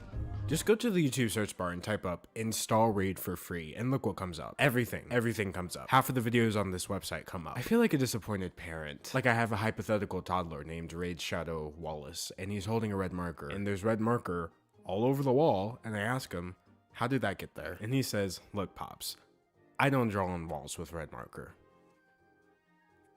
I don't know what to tell you. How stupid do they think we are? There's levels to this. There's being so smart you think everyone around you is stupid. And then there's you assuming everyone is so stupid that the only logical conclusion is that you yourself are the stupidest. Every word I read in this tweet is causing me to lose brain cells, and I'm only 6 words in. By the time I finish reading it, I might actually believe it. That was probably their plan all along. We cooperate only with those YouTubers who play our game and want to be our influencers. Let me explain something. Nobody wants to be an influencer. That's just what happens when you have internet access and no other job prospects. And every time I'm reminded that I am one, I just think, ugh, why? But if I did relish in being an influencer, Why would I want to be a Raid influencer? That's like saying, I want to be a kids YouTuber. No, you probably just wanted to be a YouTuber, and you wound up with an audience of kids because your content offers no value for anyone over the age of 12. Trust me, YouTubers don't want to do Raid sponsorships. They just want to pay for their food. And Raid Shadow Legends is the rundown little gas station that they have to stop at on the road to financial stability. Lastly, it says, we do not pay for it. Great. So of course the internet reacted very negatively to this tweet, racking up over 800 comments and 180 retweets, one of which was mine calling them out. But people started to wonder about the tweet. It was so absurd that it didn't seem real. What if it actually wasn't? Raid. Shady legality. Let's look at the sponsorship I did in this video. I disclosed not once. It's actually sponsored by ExpressVPN, but twice. This video is sponsored by ExpressVPN. That it is in fact sponsored by ExpressVPN. On top of that, I also put this information in the description of this video. If I haven't made it clear by now, I want you to know that I was paid to promote a service. It's the same thing I would legally have to do if I was promoting Raid Shadow Legends, regardless of what Raid said. And that's because no matter what you do, you can't outrun the FTC. The United States Federal Trade Commission is a government agency that regulates consumer protection. It stops people like Jake Paul from trying to take advantage of people like Jake Paul subscribers. And if Jake Paul's subscribers are anything to go by, it's not very effective. But still, there are rules that have to be followed, and they're very straightforward. In this handy FTC brochure called Disclosures 101 for Social Media Influencers. Ugh. Why? You can see that I have to comply with the law when endorsing products and working with brands. I have to disclose whether I have any financial relationship with a brand, and this applies to me even if I didn't live in the United States, as long as it's reasonably foreseeable that the post will affect US consumers. And that last part is very important, because this means that while Raid Shadow Legends is operating out of Israel, they have to follow FTC guidelines as well, since the YouTube sponsorships that they are paying for obviously affect US consumers. That's why all the YouTubers disclose the ads anyway. In fact, I feel bad for the commentary community. Making a video called Raid Broke the Law is a one-way ticket to massive views. But seeing as half the YouTubers in this community signed contracts with Raid, they can't even make disparaging remarks about the company without getting in trouble. They didn't just sign a brand deal, they signed away their right to discourage people from associating with Raid. They signed away their right to make this video that you're watching. Then again, this video that you're watching isn't even worth half a Raid sponsorship, so actually I don't feel sorry for them at all, and maybe I'm the silly one. But still, Raid's statement Don't like cartoon.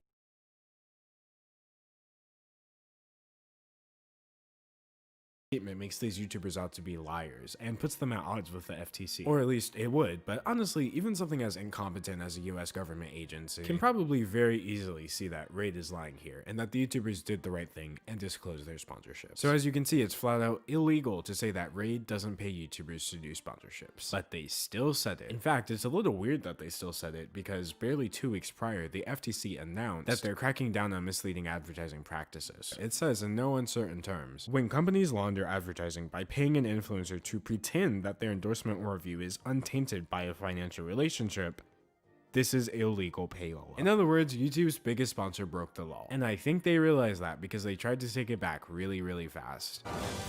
Raid. Shaky legitimacy. Just a couple of days after Raid, violated federal laws, they released a statement. Hi guys, some of you may have already seen the reply posted here earlier by one of the company's representatives regarding our cooperation with YouTubers. The reply was rather confusing and one-sided. Nothing about their original statement was confusing. How were the words, "we do not sponsor," "we do not pay money for it," confusing? The only confusing part was the fact that they thought they'd get away with it. Anyway, we would like to shed some light on the situation. And to this, they've attached not a letter, not a notepad apology, but a screenshot of a Discord message. The level of unprofessionalism, far too much. So the meat of this message is as follows. What Alina was talking about in this tweet is our cooperation with the group of YouTube content creators, the players that create tutorials, reviews on our game, and with whom we have a direct communication channel and a special support program. However, Alina was not referring to our marketing advertising campaign in the reply, which has led to confusion and misunderstanding. In any event, individuals taking part in any paid sponsorship marketing campaigns through YouTube and similar platforms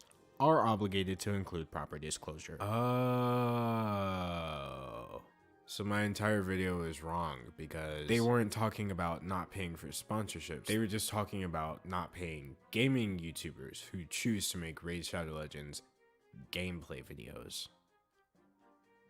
Is what they probably want me to say. But that's obviously not true, since they use the words, "we do not sponsor" verbatim And the whole "we do not sponsor" tweet was in response to some guy asking Dollar Shave Club and Raid Shadow Legends to sponsor him as part of a conversation about pre-roll sponsors. So basically, the moral of the story here is subscribe to my second channel. I upload almost every single day there, and while the quality might not be as high as this channel, I at least managed to avoid lying and violating federal laws. For the most part. Anyway, looks like we've gotten 2 minutes of content now. If this, leave a like, tell me what you think, and subscribe if you haven't already. Thank you for watching, and a big thank you to my 316,000 subscribers. Okay, bye.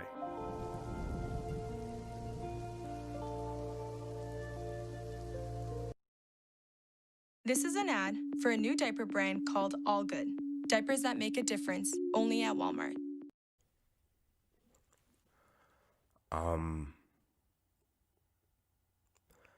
Recently, I've come under fire for tweets that I've made regarding another YouTuber, and I just wanted to go on camera today and say, I'm not taking any of them back.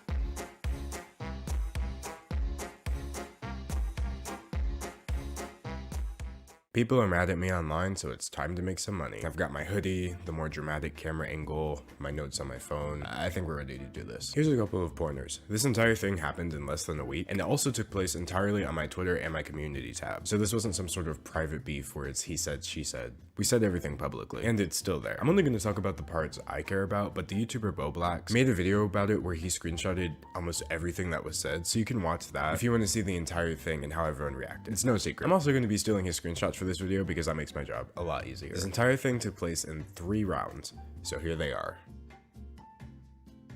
This video popped up in my YouTube recommended called YouTube Sponsors. It's from the YouTuber Turkey Tom, and I clicked into it because it was there and I was bored. The video was mostly about YouTube sponsors, but I noticed some weird stuff in there. Hello and shalom, my brothers. Being a merchant, an accumulator of wealth to hide away from my fellow man and look down upon the writhing masses in shame. Is making money fun for me? I mean, maybe a little bit, but it's more fun to burn bridges with any chance of future success that I would have. The weird Jewish stereotyping was completely out of left field. Shalom, I'm a Jew, I like money, I collect wealth, Ben Shapiro, money. And the thing is, Tom is completely aware of how he came across because he even included this clip. Okay, drop him, he's a racist and an anti-Semite. So I did exactly that. I went to Twitter and I pointed out the anti-Semitism. So the YouTuber Turkey Tom threw a bunch of anti-Semitic imagery in his latest video, and it resulted in a comment section full of anti-Semitism. Wow. If you have to rely on racism for YouTube engagement, A, accept that your content is trash, and B, go screw yourself. I'm cleaning this up for YouTube, obviously. And to this, I attached an image of comments that I picked out from the comment section showing how people were in fact being quite anti-Semitic. A lot of people had a lot of things to say about that, but the main man, Turkey Tom himself, replied saying, I am not an anti-Semite and there is no anti-Semitic imagery in my video. Now, to make it clear, I didn't call Tom anti-Semitic because I don't believe he is. My criticism was exactly what I said, which was that shoving that imagery in your video to pander to actual anti-Semites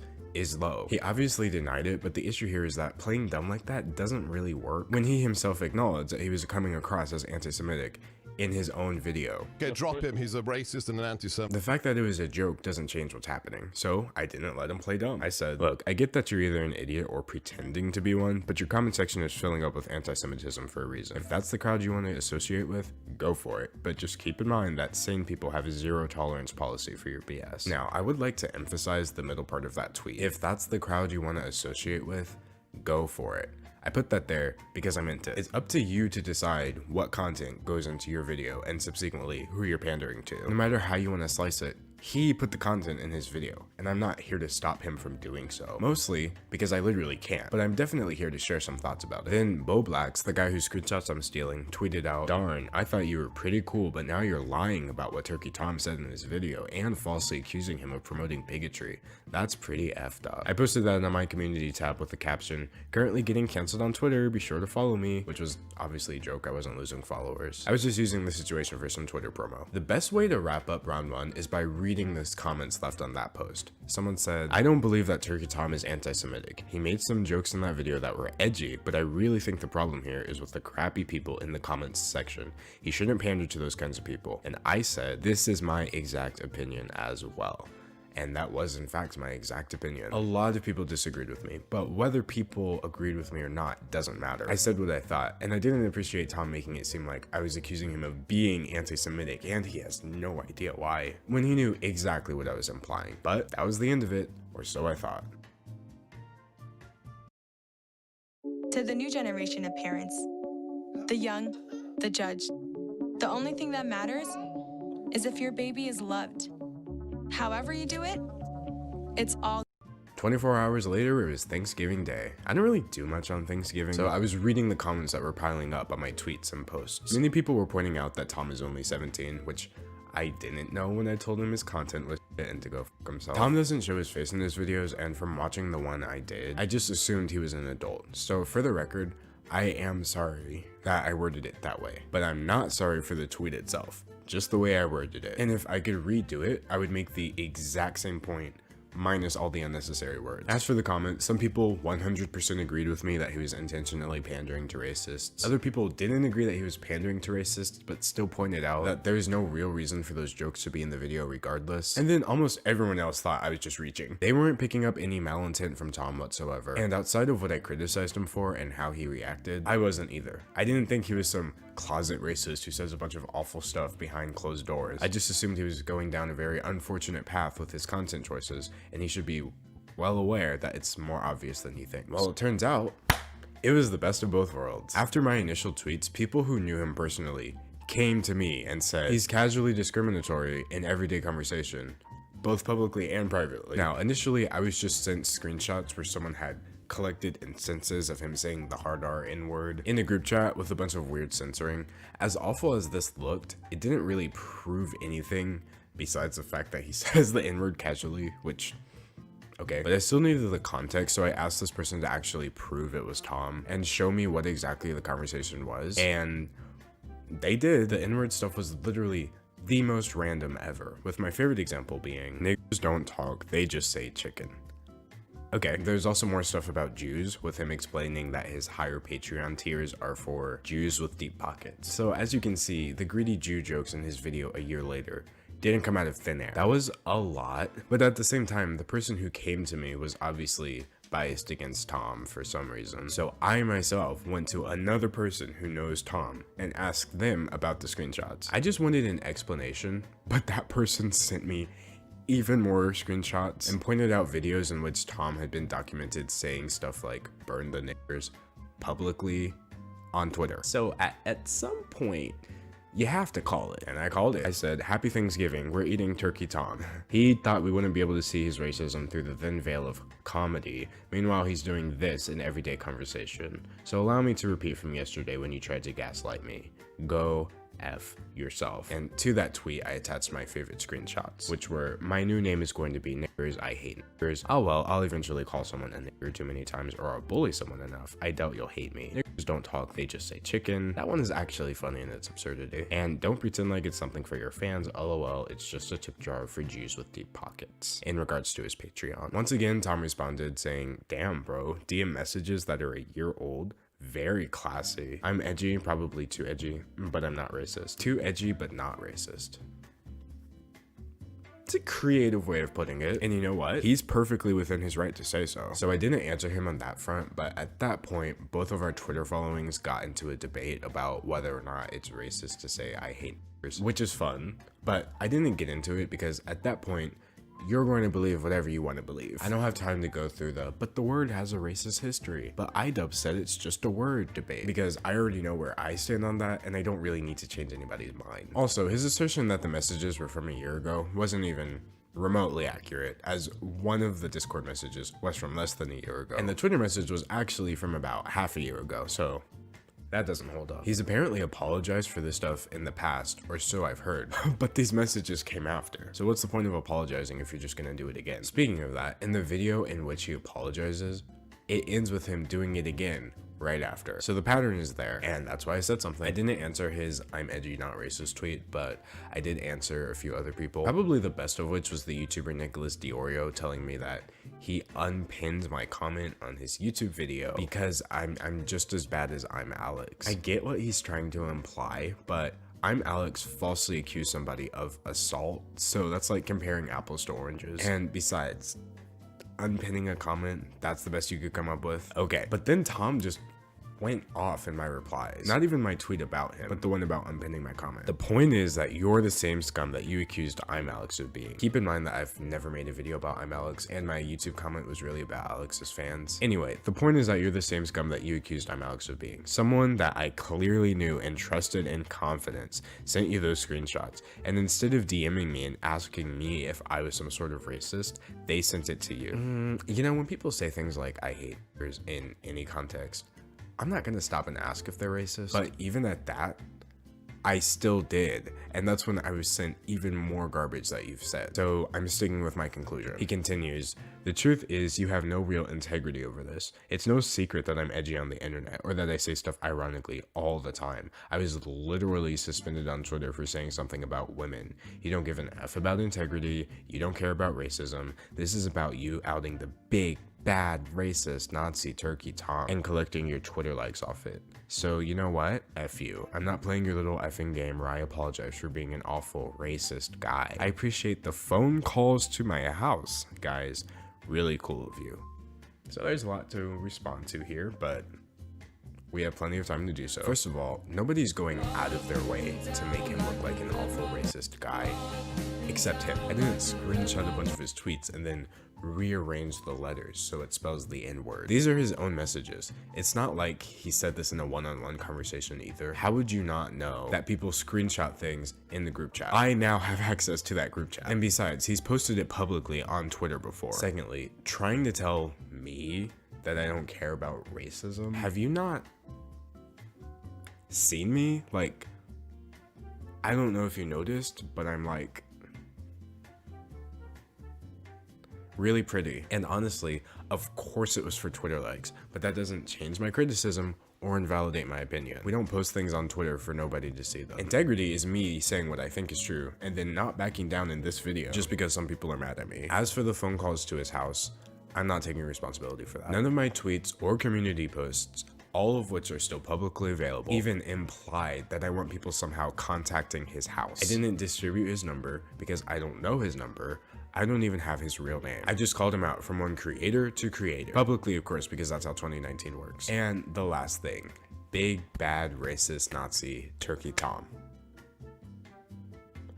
Who said anything about Nazis? I didn't even use the word or allude to it in this entire situation. I say, Tom put anti-Semitic imagery in his videos to bait people. He says, I'm not an anti-Semite. I say, Tom is racist for saying I hate niggers and things like burn the niggers publicly. And he says, I'm not a Nazi. He's either deliberately misinterpreting what I'm saying or just reading way too far into it.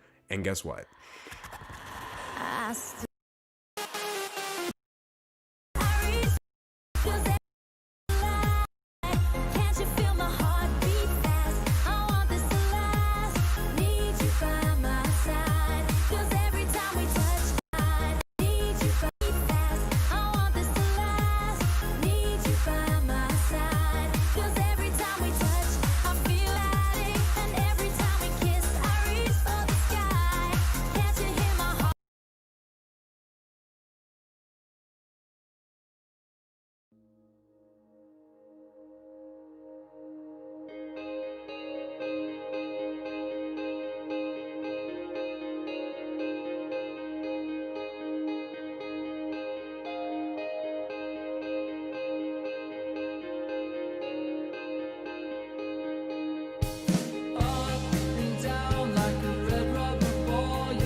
Should've known better, and I can't feel no remorse,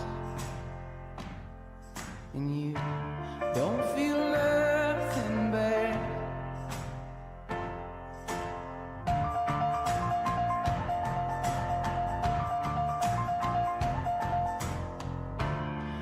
I got a new girlfriend. He feels like he's on top, and I don't feel no remorse. And you can't see past my blindness.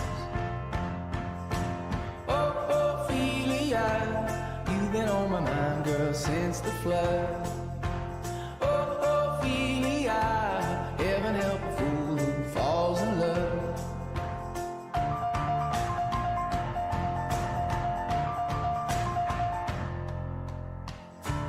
I got a little paycheck. You got big plans, and you gotta move. And I don't feel nothing at all. And you can't feel nothing small. Honey, I love you, that's all she wrote. Oh, Ophelia, you've been on my mind, girl, like a drug. Oh, Ophelia, heaven help a fool who falls in love. Oh, Ophelia, you've been on my mind, girl, since the flood. Oh, Ophelia, heaven help a fool who falls in love. Oh, Ophelia, you've been on my mind, girl, like a drug. Oh, Ophelia, heaven help a fool who falls in love.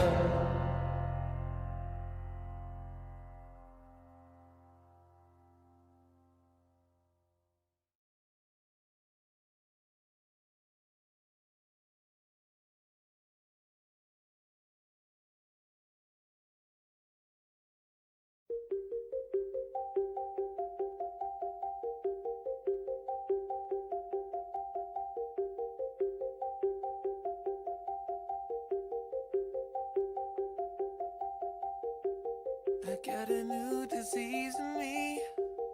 I got a friend that's losing sleep. I take it hard, it's hard to take. I'm wide awake, I'm wide awake. One more confession to scratch is not what I need to sell. I never needed a reason for keeping secrets from myself, and now that's just how I tell. I'm wide awake. I'll wreck this if I have to. Tell me what good would that do? I'll wreck this if I have to.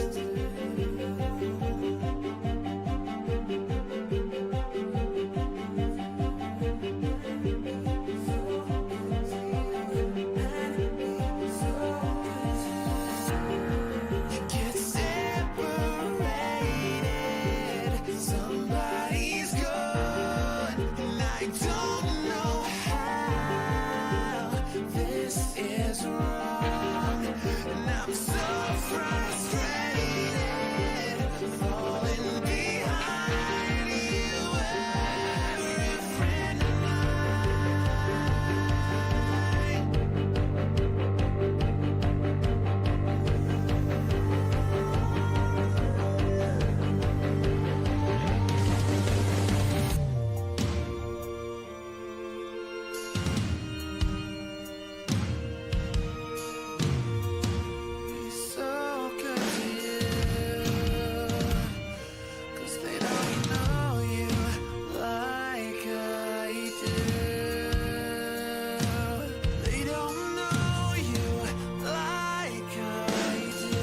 Don't you ever tell me I'm not loving you best. And I just need a minute, I just need a breath. It's very hard to train to my continued success.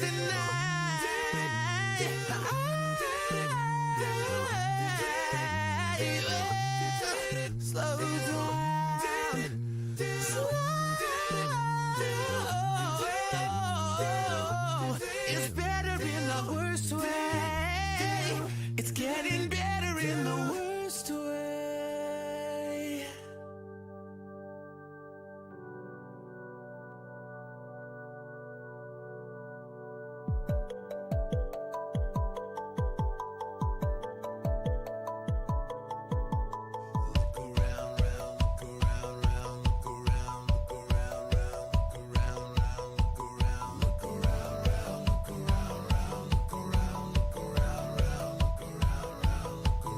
So here's another day I'll spend away from you. Another night I'm on another broken avenue. Trading in who I've been for signing celebrities. Skin I like to push it until my luck is over. I wonder what you're doing. I wonder if you doubt it. I wonder how we used to ever go so long without it. All the work to impress charming girls out of their dress and smiling pretty and pretty. I am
that backfired. So for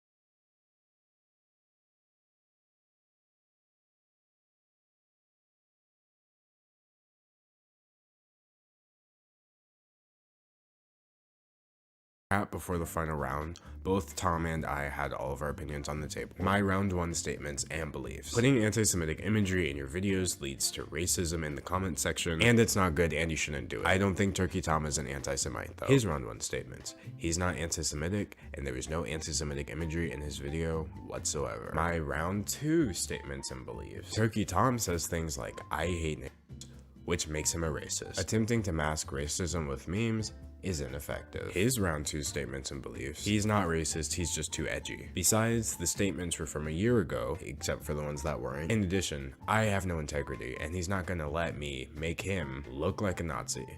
Plus, saying the N-word doesn't make you racist. Which, for the record, obviously, it's in context. I don't think if you're reading Huckleberry Finn and your kid's like, what does that word say?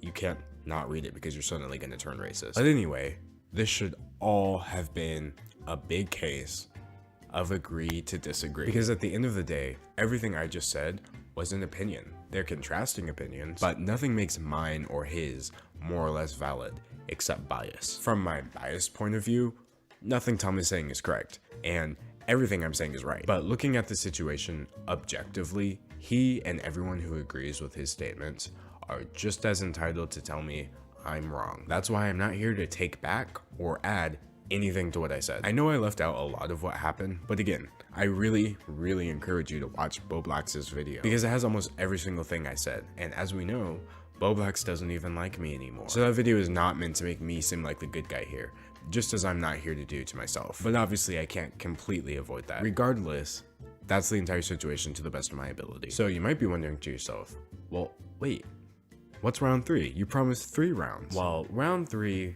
is quite simple. See, if Tom and I had had this conversation in a vacuum, or, you know, in private, but we don't do that because we're influencers, then it would have stopped at round 2. I think what I think, he thinks what he thinks, we all said what we said, and we're not taking it back. But remember, we had this entire conversation on Twitter. Therefore, the entire commentary community on Twitter absolutely lost it. People were calling me the scum of the earth, saying things like, well, it's Thanksgiving, don't you have a family to spend time with? Which is funny to me because A, it doesn't take that long to post screenshots on Twitter, and B, wasn't it Thanksgiving for you too? Unless, you know, you don't live in the US, but my point is, I don't have a family because Turkey Tom broke into their house and called them the N-word to their face, and unfortunately, they all dropped dead. And more importantly, there's a deep satisfaction about people being mad at me for tweeting at a turkey on Thanksgiving. You can't write this stuff. Another thing that came up a lot was that I'm an SJW, which is ultimately not true, but even more ultimately ironic because the people calling me that were the ones absolutely losing it on Twitter, acting like I was calling Tom a Nazi and a white nationalist. I called him racist for saying I hate niggers. It's not that serious. The overreaction is what gets me the most. Was I overreacting?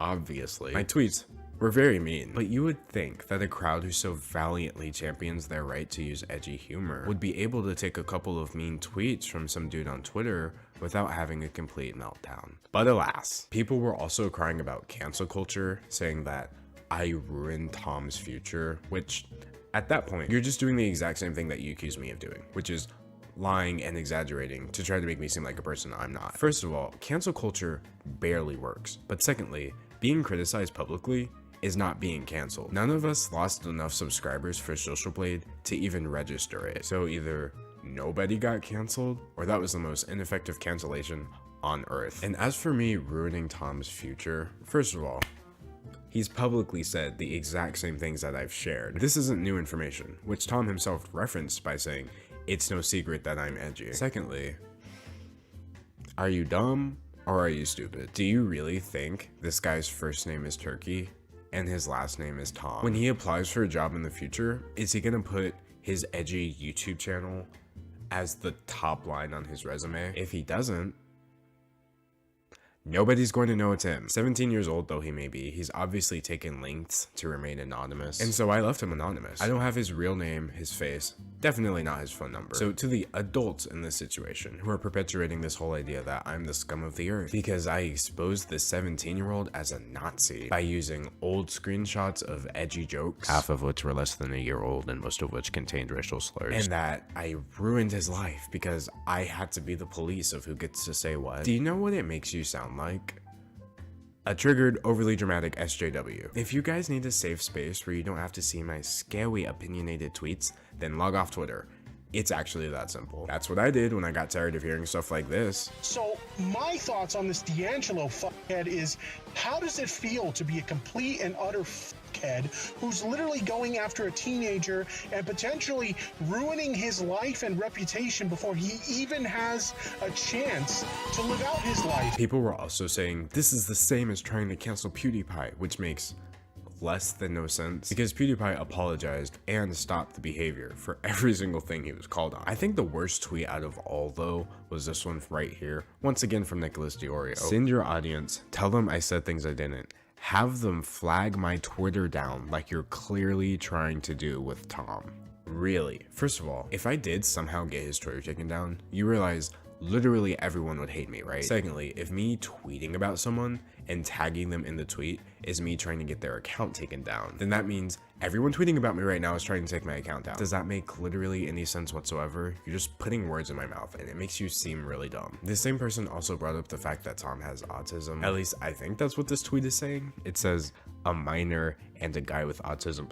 None of this guy's tweets are clear to me whatsoever, but bottom line, this literally isn't a debate about autism. And unless Tom himself wanted to come forward and say that, it's really not relevant information. If that's even true, A, it doesn't change any of my opinions, and B, there's no physical way I could have had that information beforehand. In conclusion, all of the fully grown men on Twitter overreacting and embarrassing themselves, honestly, it's exactly what I would expect from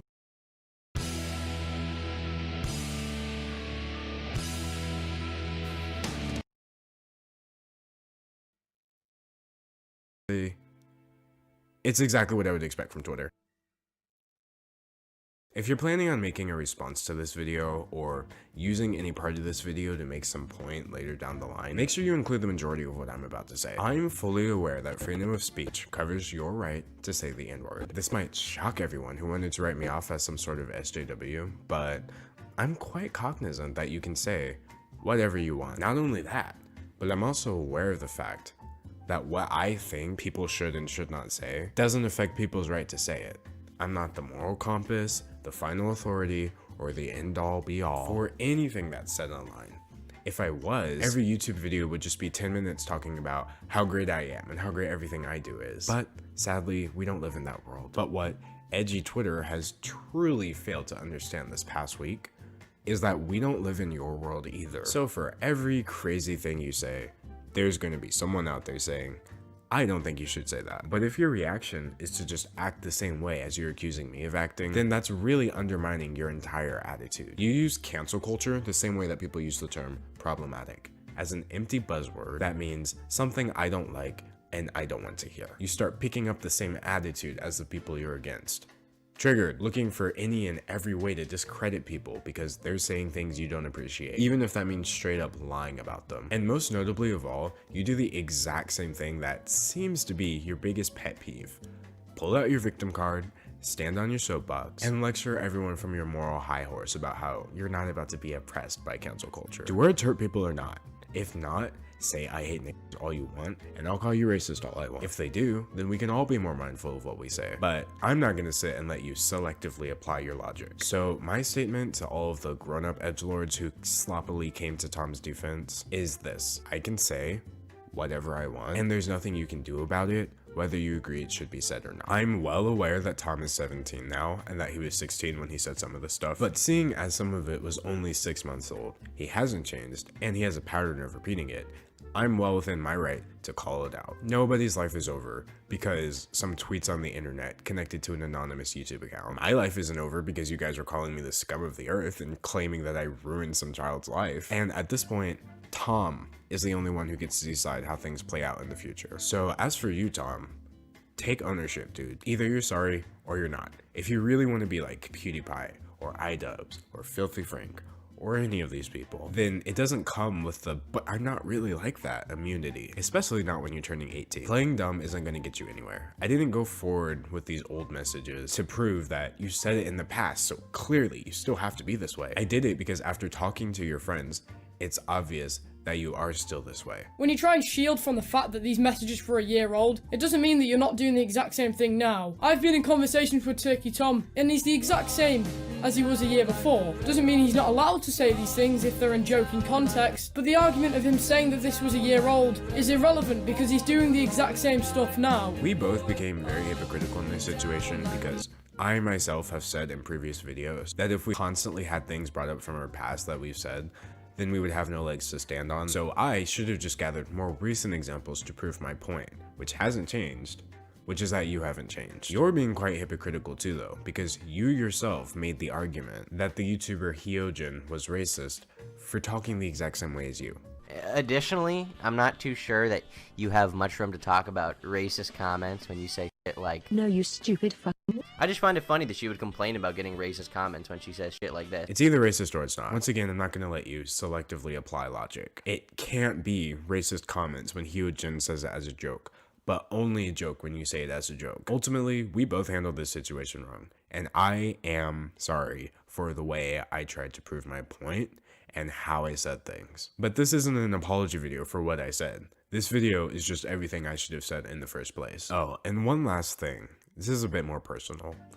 As for Tom's assertion that I don't really care about the issue and I was just using it for Twitter likes, that's the only part of this entire situation that actually hurt me. Because if you knew what kind of person I was, then you would know that I'm also using this situation for YouTube likes. Anyway, looks like I've gotten way more than 10 minutes of content out of this, so leave a like, tell me what you think, and subscribe if you haven't already. Thank you for watching, and a big thank you to my 234,000 subscribers. Okay, bye. So pull up your pants, all niggers can dance. So dance, monkey, dance, boy, then you got both parents. Get away from my house, I pull my shotgun out. I heard you put your penis in my daughter's mouth. I don't like niggers at all. Niggers always playing back. Grammarly does more than catch errors. With Grammarly, you can find really good, no, perfect. Today's video is sponsored by Skillshare. Today's video is about the links people will go to just for a drop of internet clout. Well, actually, she has 16 million followers. A tablespoon of internet clout.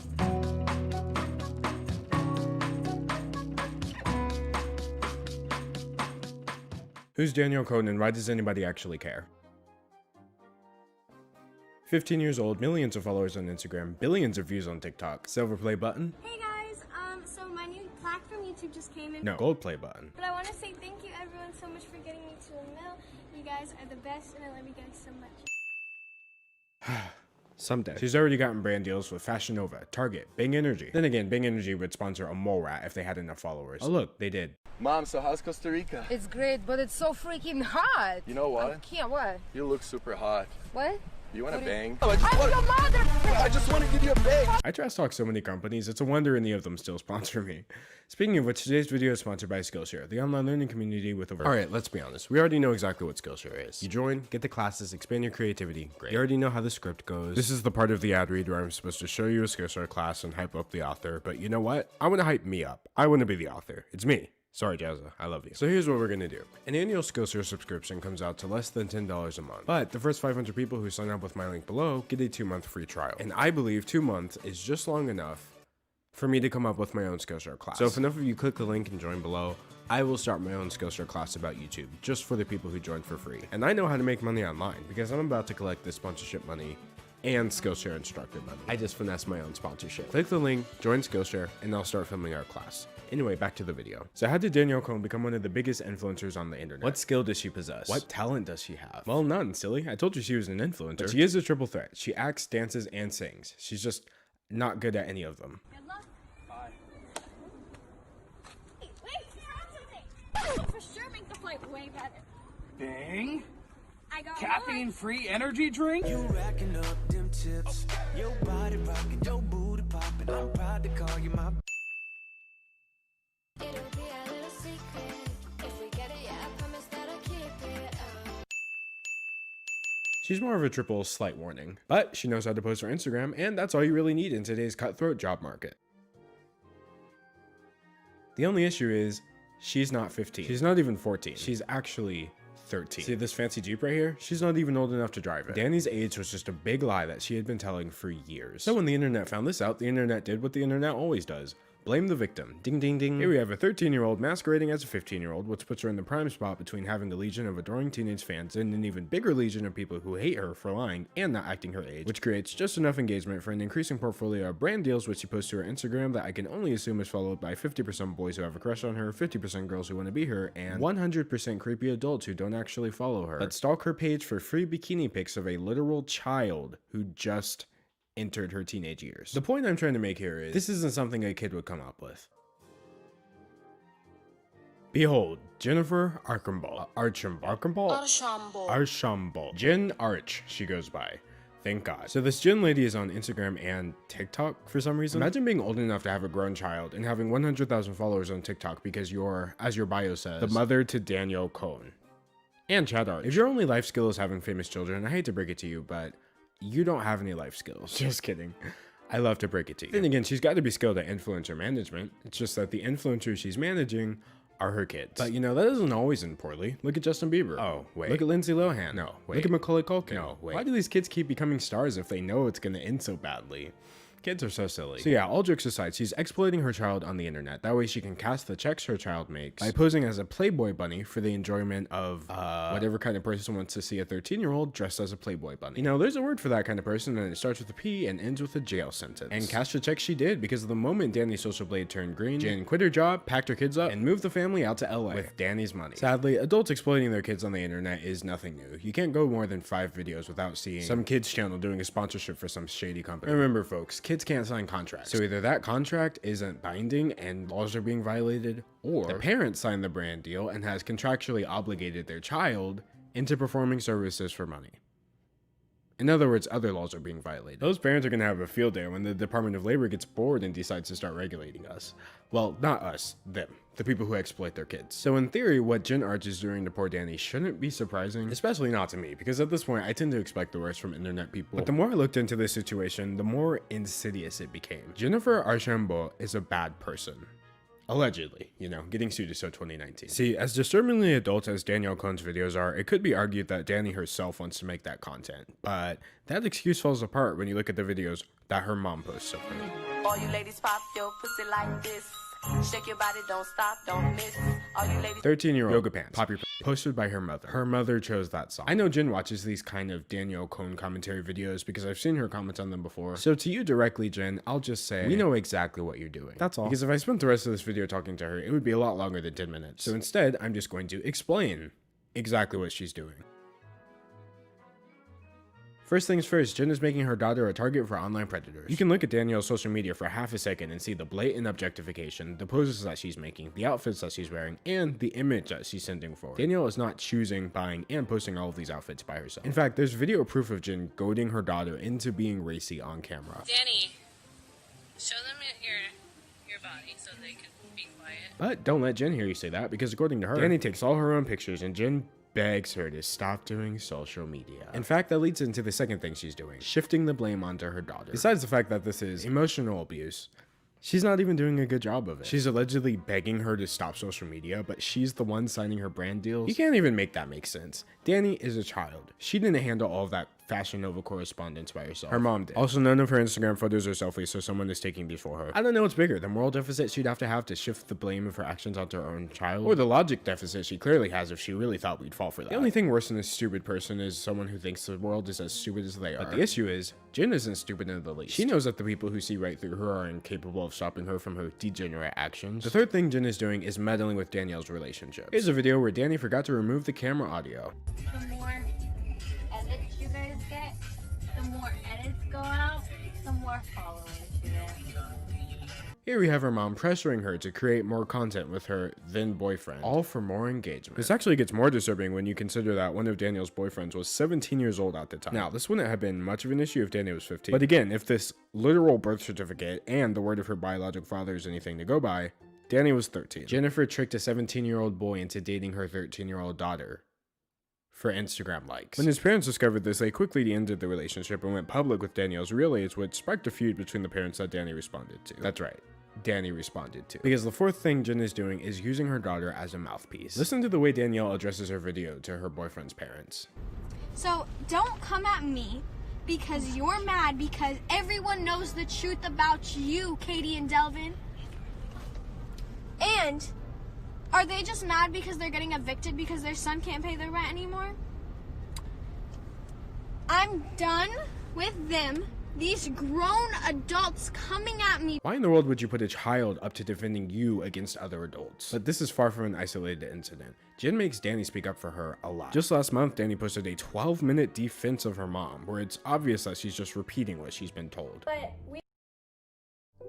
Parents teach their children many life lessons. we've had CPS come like 3 times this year already. to investigate, and like they're like, we can't take your kids away if we literally like come here and we see nothing wrong. And so it's like, it's obvious. Also, you can tell from how she talks that she's clearly 13. The final thing Jen does is leave Danielle to take the fall. You're not going to find YouTube videos of her mom speaking up because she's always behind the camera. Just look at the situation on the internet. Where is most of the attention being directed? To Danny. I could have gotten 1 million views on this video if I had named it Danielle Cohn is bad. But I'm not falling for that. Danielle's mom is allowing her to take the brunt of the hate because the biggest thing that people like her mom do is stay in the shadows. But you know what? Jen can set her daughter up to be a target to online predators by making her seem older. She can shift the blame onto her for the attention she gets from those people. She can meddle in her relationships and set her up with people far older than her. She can use her daughter as a mouthpiece to issue blatant lies and shoddy justifications. She can even leave her daughter to take the fall for the entire situation. And you know what? I can't do anything about it. But what I can do is place bets. Who's gonna finally take Jen Arch down in the end? Karma, Child Protective Service, United States Department of Labor? Honestly, with the way she's groomed her daughter into the prototypical drama-obsessed, scantily clad, backstabbing LA influencer at the ripe age of 13, I place my money on Danielle Cohn. Anyway, I hope you liked this video. I post videos just like this, well, a lot more casual and a lot less fancy, but otherwise just like this every single day on my second channel, so be sure to find that in the description down below, as well as the comments. Anyway, looks like I've gotten 10 minutes of content now. Leave a like, tell me what you think, and subscribe if you haven't already. Thank you for watching, and a big thank you to my 300,000 subscribers. Okay, bye.